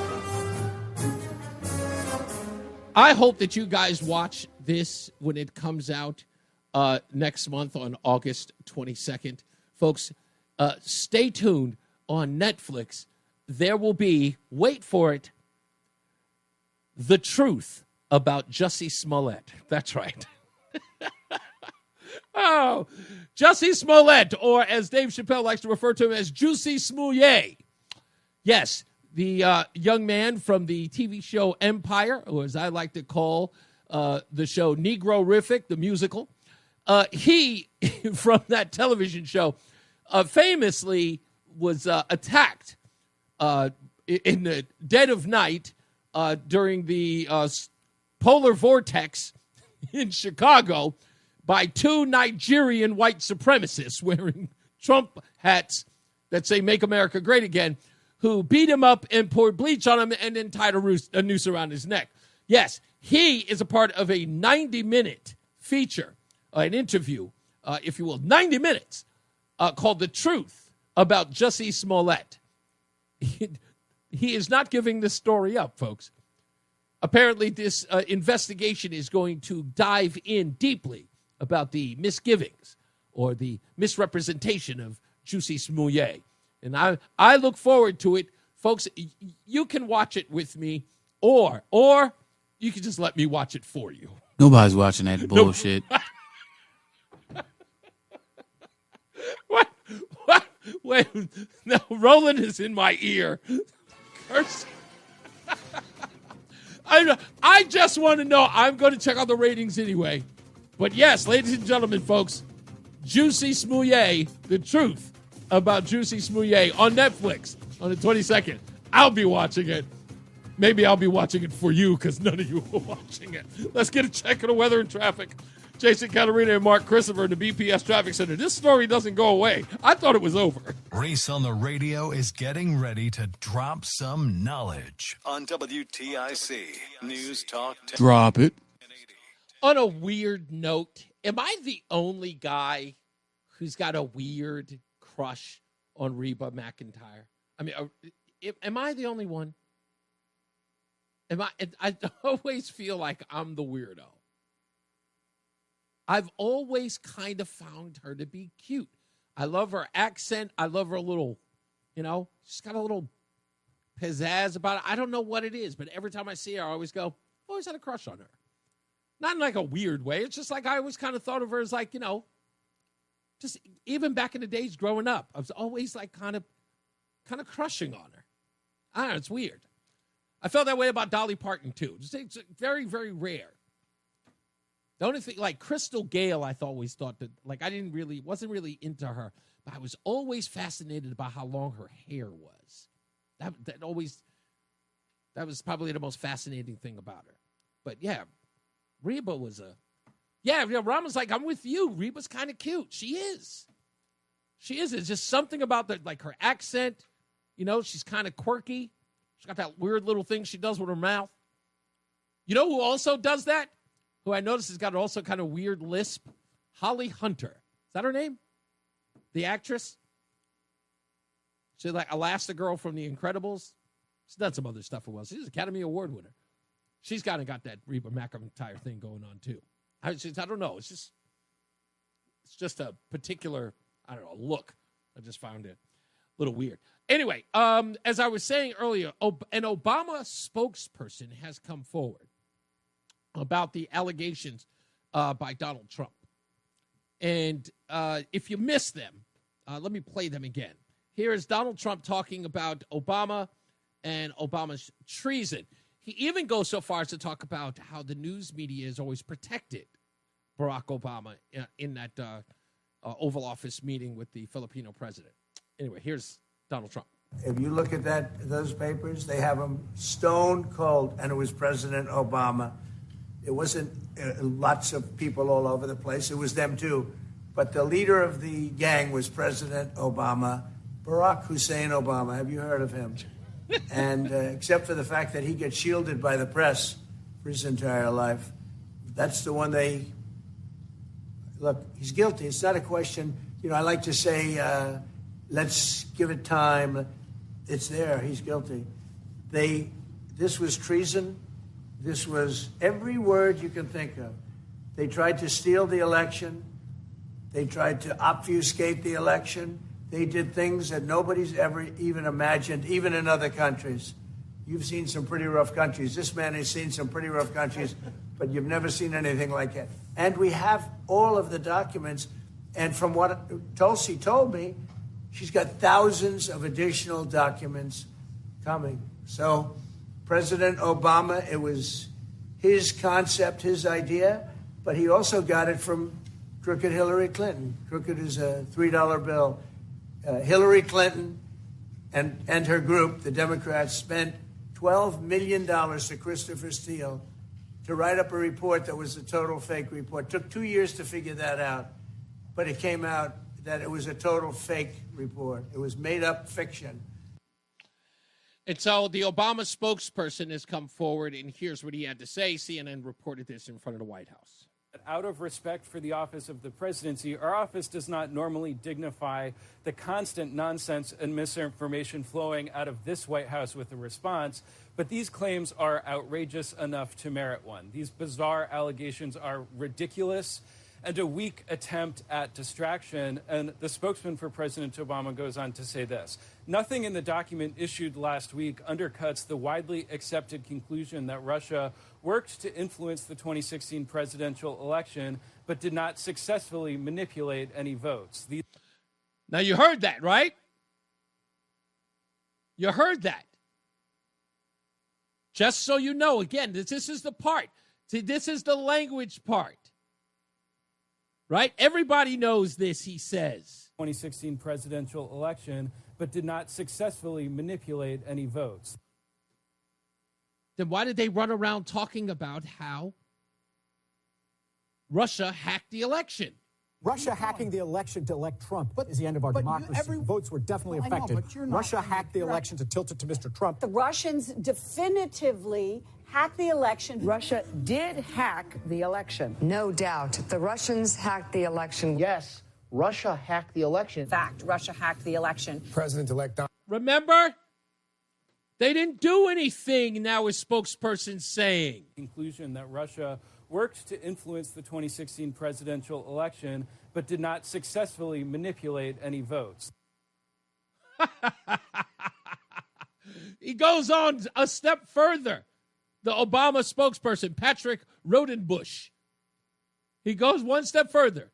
Remember, I want you to hear exactly what he says. Words matter. Conclusion that Russia worked to influence the 2016 presidential election, but did not successfully manipulate any votes. Now, to go one step further, they immediately drag Marco Rubio into it to confirm the earlier statement, right? The earlier statement is that Russia did try to influence the election, but did not successfully manipulate any votes. And then say Marco Rubio, who headed up the council to find out, he agreed. These findings were affirmed in a 2020 report by the Bipartisan Senate Intelligence Committee led by then Chairman Marco Rubio. Marco Rubio was never denied.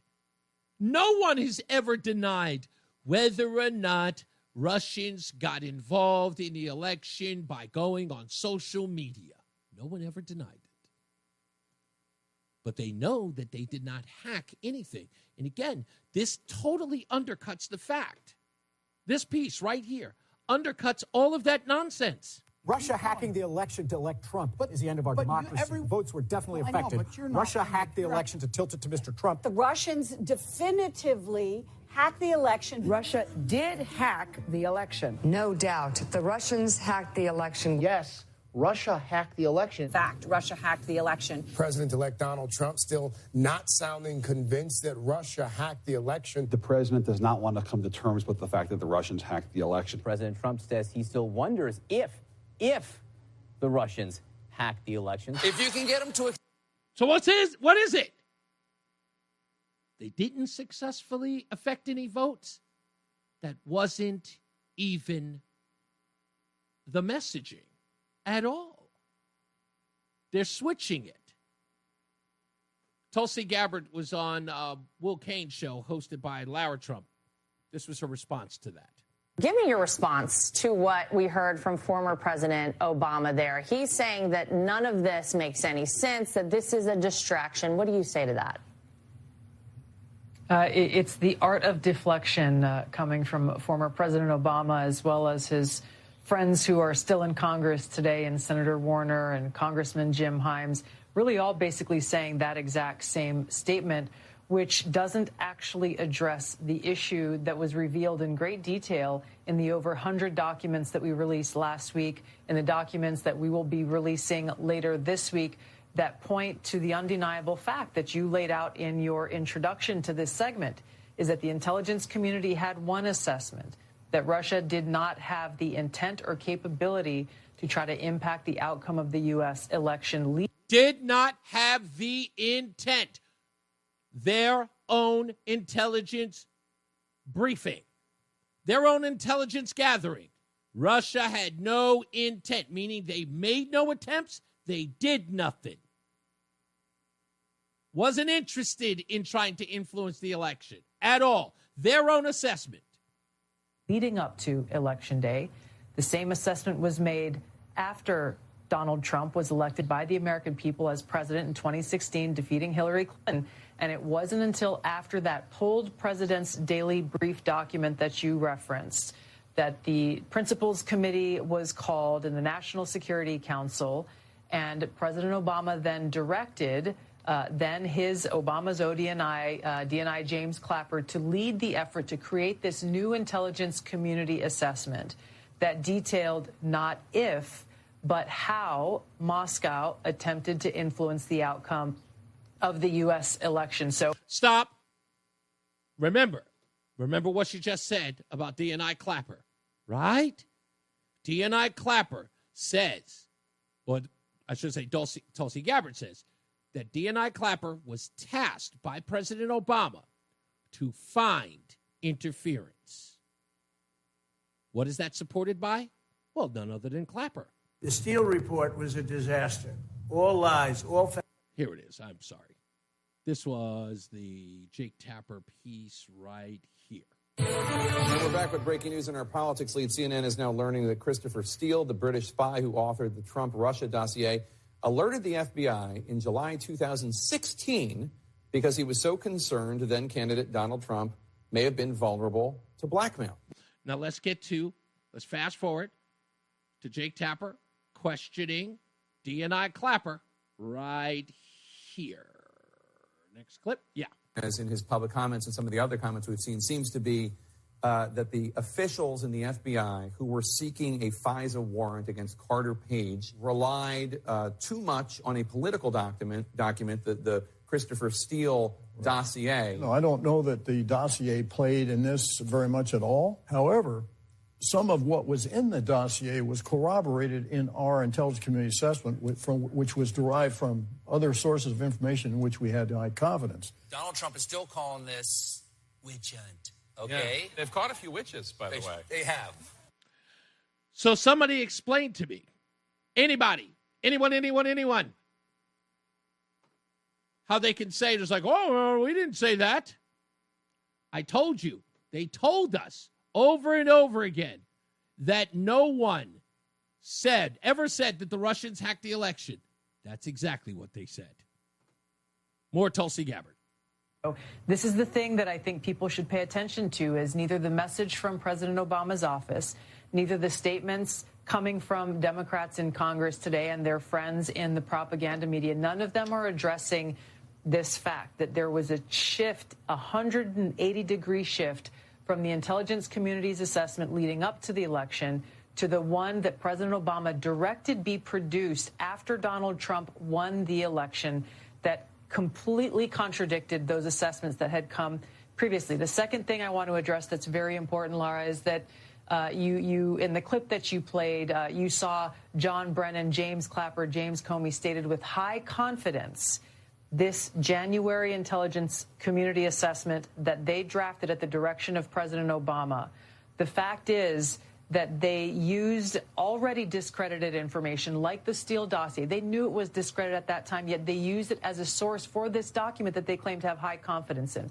They used intelligence that some of these intelligence community professionals rejected previously because of the lack of credibility and the lack of the ability to vet with any kind of confidence.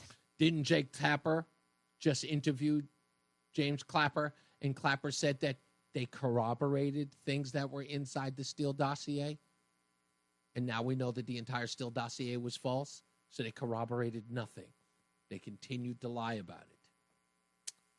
Yeah, I know, it's nothing. But for those of you who missed it, remember, continuing the conspiracy, as soon as John Brennan went on MSNBC this past weekend, to refute the claims by Tulsi Gabbard, he immediately opened up himself to continuing the conspiracy. So what should have been or could have been completely lapsed, right? We had gone past that whole statute of limitations. By coming back to defend it and saying that it is untrue, that is continuing with the conspiracy. Therefore, back into the spectrum of trying to cover up a conspiracy. Statute of limitations, gone. Gone. Now President Obama, through his spokesperson, keeping it alive, continuing the conspiracy. If the conspiracy had just died, statute of limitations, no more. We still have a statute of limitations. Well, we'll see. I could be wrong. I doubt it, but I could be wrong. Let's get some weather, traffic, and some news with Jason Caterina and Mark. The Odyssey app lets you jump back to the moments you missed from WTIC News Talk 1080. Download the free Odyssey app, search WTIC News Talk 1080, and tap earlier today to get started.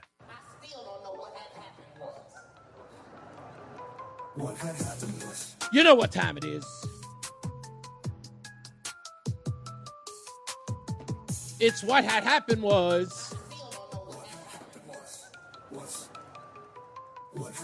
Brought to you by the Odyssey app on WTIC News Talk 1080.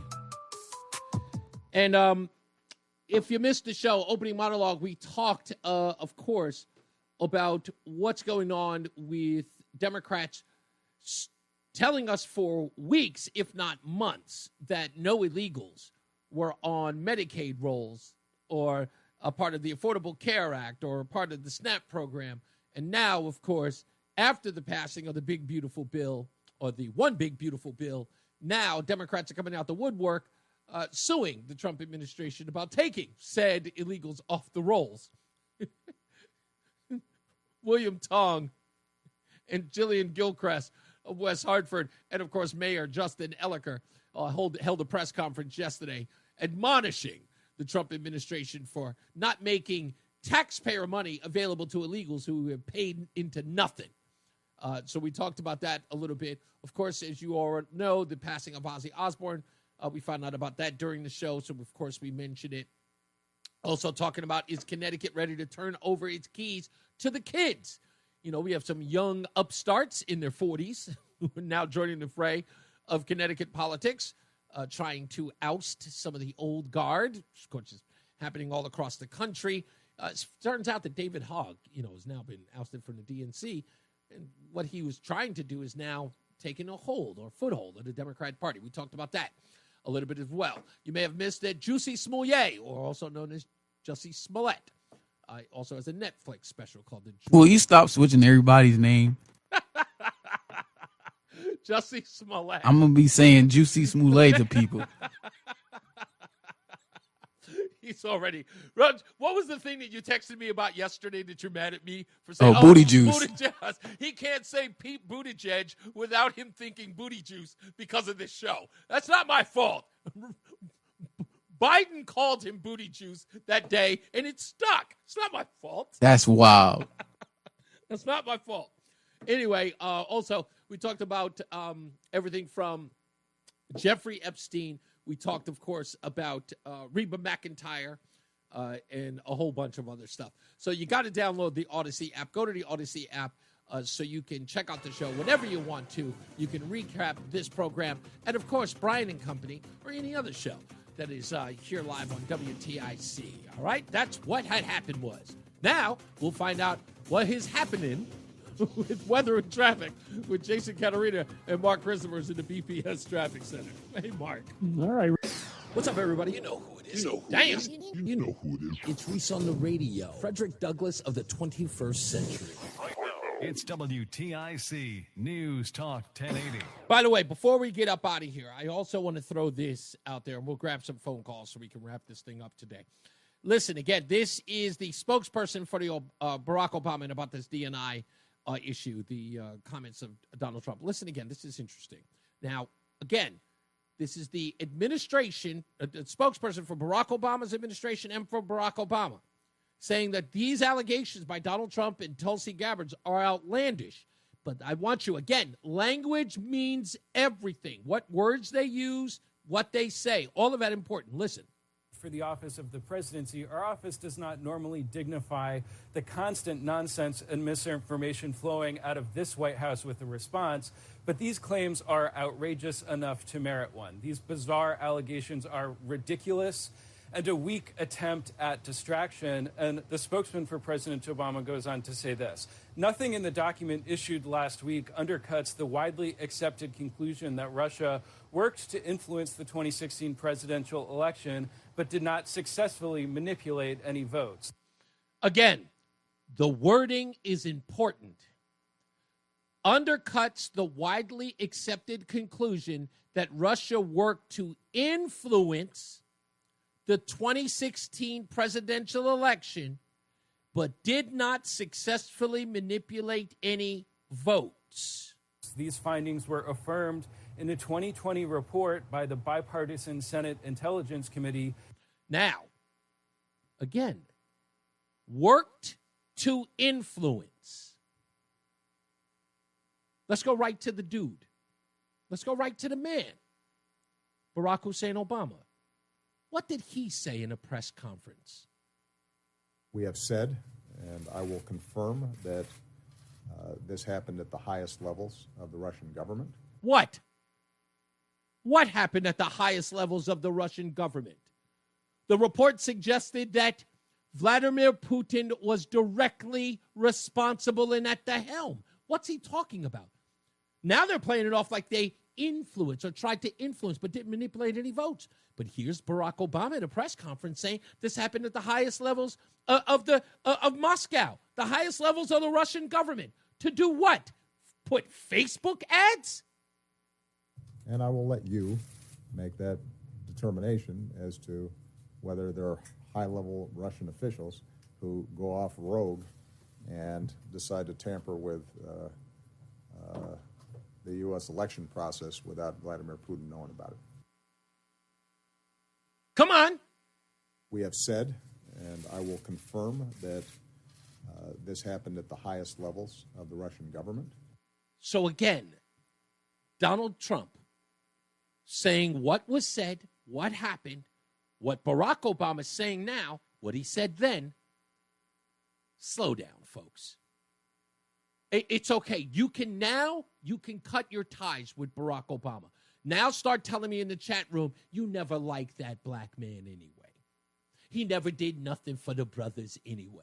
It's all right. Now you can all pretend that you were never down in the first place. Right? Yeah, he was a waste. He was a puppet. He was a puppet. It's okay. I'll accept it. Run for the hills. Scurry.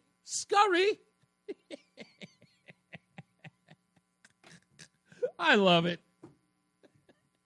860-522-WTIC. Let's go to my man. White Mike is in Florida. What's up, buddy? And, Trump's trying something with this, and I give it to him, but I kind of think he's doing this to distract from his other catastrophic screw-ups. And, I voted for the man 3 times. You say the catastrophic screw-ups, and of course, I can only presume it's the Epstein thing. Well, it started with the Epstein thing. I don't know who dropped the ball there, but you're not going to tell me that, this is nothing after you told me it was something for like 10 friggin' years. Right. I'm not going to buy it. So I don't know what your deal is. But no, I guess today I sent you the link to the story. The freaking head of the Mossad is trying to get Trump to take thousands of Gazans as refugees. When? You sent that link to me today? Yeah. Oh, I missed Messenger. that one. Okay, I got to check it then. I didn't see that. So the hell? No, man, you can't do that. And you can't backtrack and tell me now you're not going to give weapons to Ukraine, but you're giving to Europe so the Europeans can give them to Ukraine. But you told me we're ending a war because too many people were dying. Yeah. Well, the way wars stop is one side gets their butt kicked and then wars stop. It's called being conquered.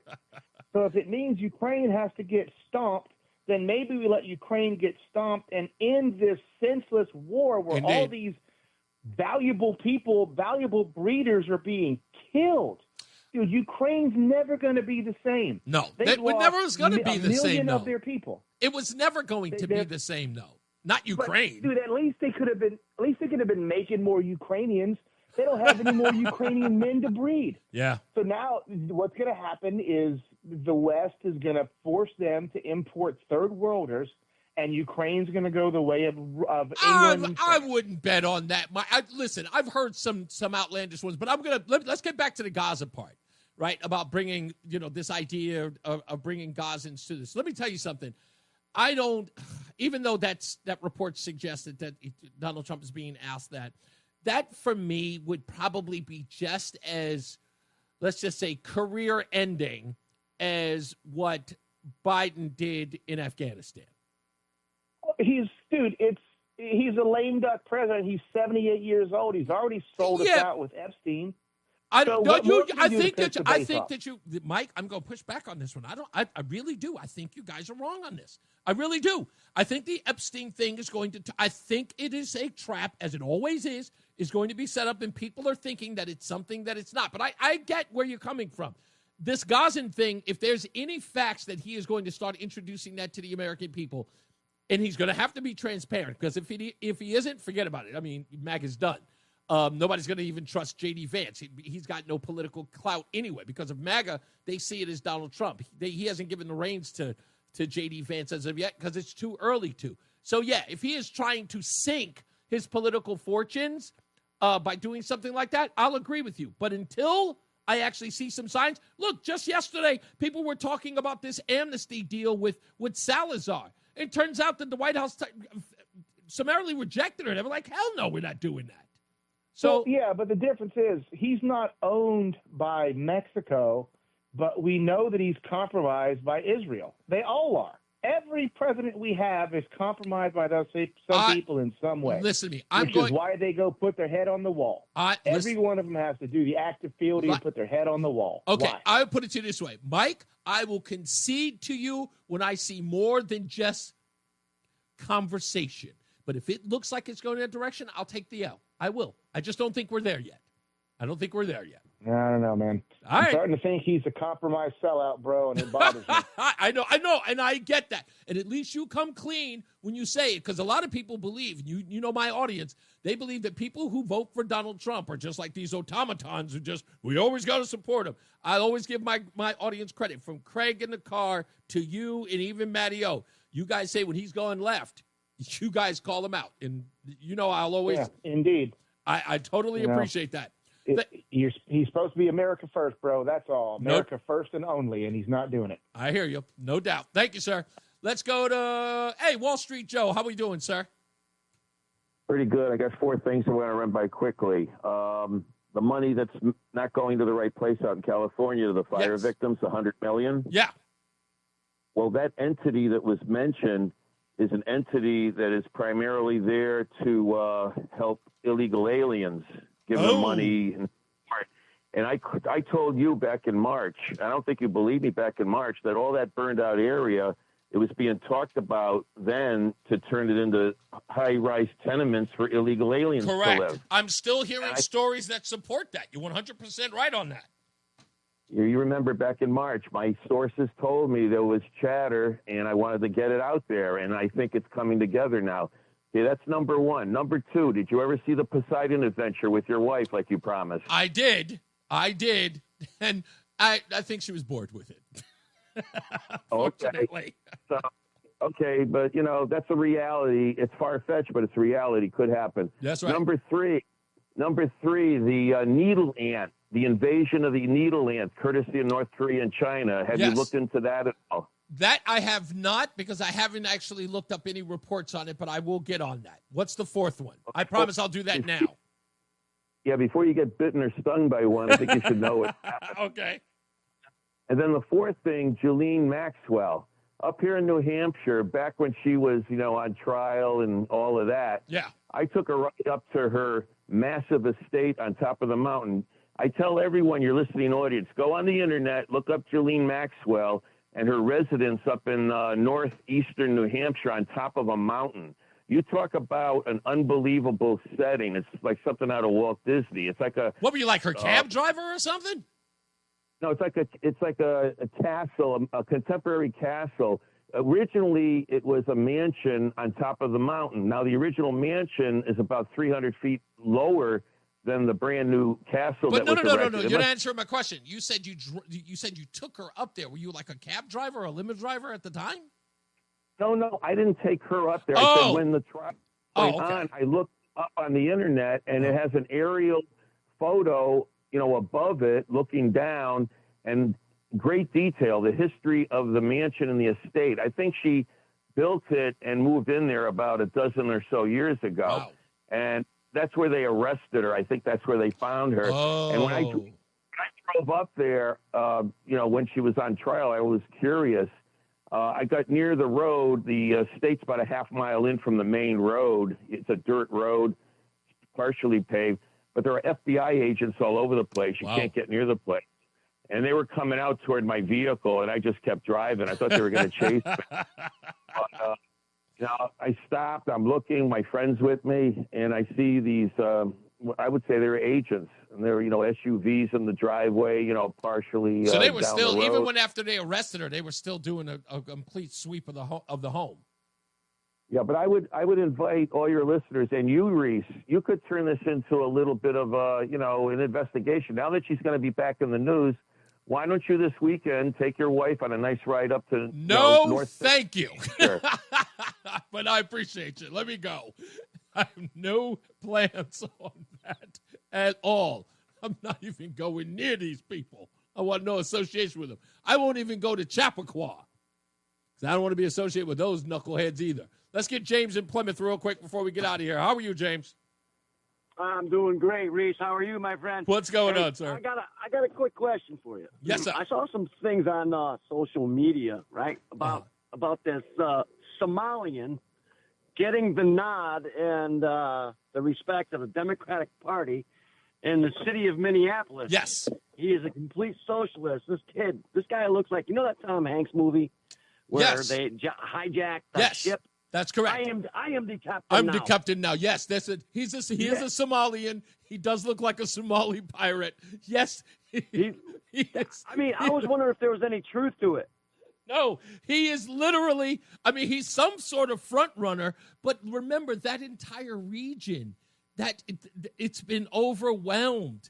And people, it's funny, there's an old clip, man, if you ever think about finding it, what's his name? Steven Crowder went up there and interviewed people in like Dearborn, Michigan, and all of these very Muslim areas in that area, the Twin Cities.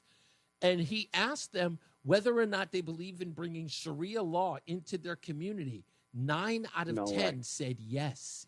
Oh, yeah. That is disgusting. But these things, did any women agree to that? No, he didn't. They have no idea. He wasn't allowed to talk to any of the women. He wasn't allowed I suppose, yeah, but I mean, come on, women still exist in Minneapolis. But you can't talk to them. I gotta go, James. But yeah, we're keeping an eye on that race. You got it, buddy. Folks, Omar's going to be a story. He's going to be a story. If Mondami doesn't win, he'll be the story. Well, both of them will be the story. As I always say, folks, radio is free, so we thank you for paying attention. Remember to keep JC in your hearts and in your minds. Sean Patrick, we love you and we miss you. Remember that panic is not planning, so plan your work and work your plan. Me, I'm Reese on the radio. You have a good night, a pleasant tomorrow. Jason Caterina's got your news, and Mark Christopher's getting you home with the traffic report. You guys be safe out there. Stay cool. I know it's going to be at 105 tomorrow, Mark Christopher. You be safe. Yeah, it's going to be 105. Where? It's supposed to be real hot over the next day or so. Oh, all right. I'm going to let Jason do it. I'm not the weather guy. I know. I'm just saying. Everybody 105. I'm going out. Heard it's supposed to be I heard it's supposed to be 100 degrees coming up. Yeah, I guess Friday's going to be. It's going to be pretty bad. Nasty. Yeah. Have a great night, Reese. Thanks, if you're heading into Hartford right now, this traffic report being brought to you by Columbia. Yo. Anyone all right, southbound, look for delays 33 to 32. Again, some slow traffic 27 to 28. Again, a little hump day. 24, the Silent Street Highway. Oh, I got to check out your thing. I'll send you I'll send you a text message after I listen. All right, cool. All right. 56 Governor up to 47 Sigourney. All right. Poor Jussie Smollett. He got beat up in the middle of Chicago by a bunch of Nigerian Trump supporters when all he wanted was a 2 a.m. grinder. That could happen to anyone. I love how you called it a grinder. You do know that's a double entendre, right? There's a gay dating app called Grindr. I hope you knew that. But if it was by accident, that makes it even better. Anyway, I'll talk to you guys tomorrow. I love you. Be good to each other, please.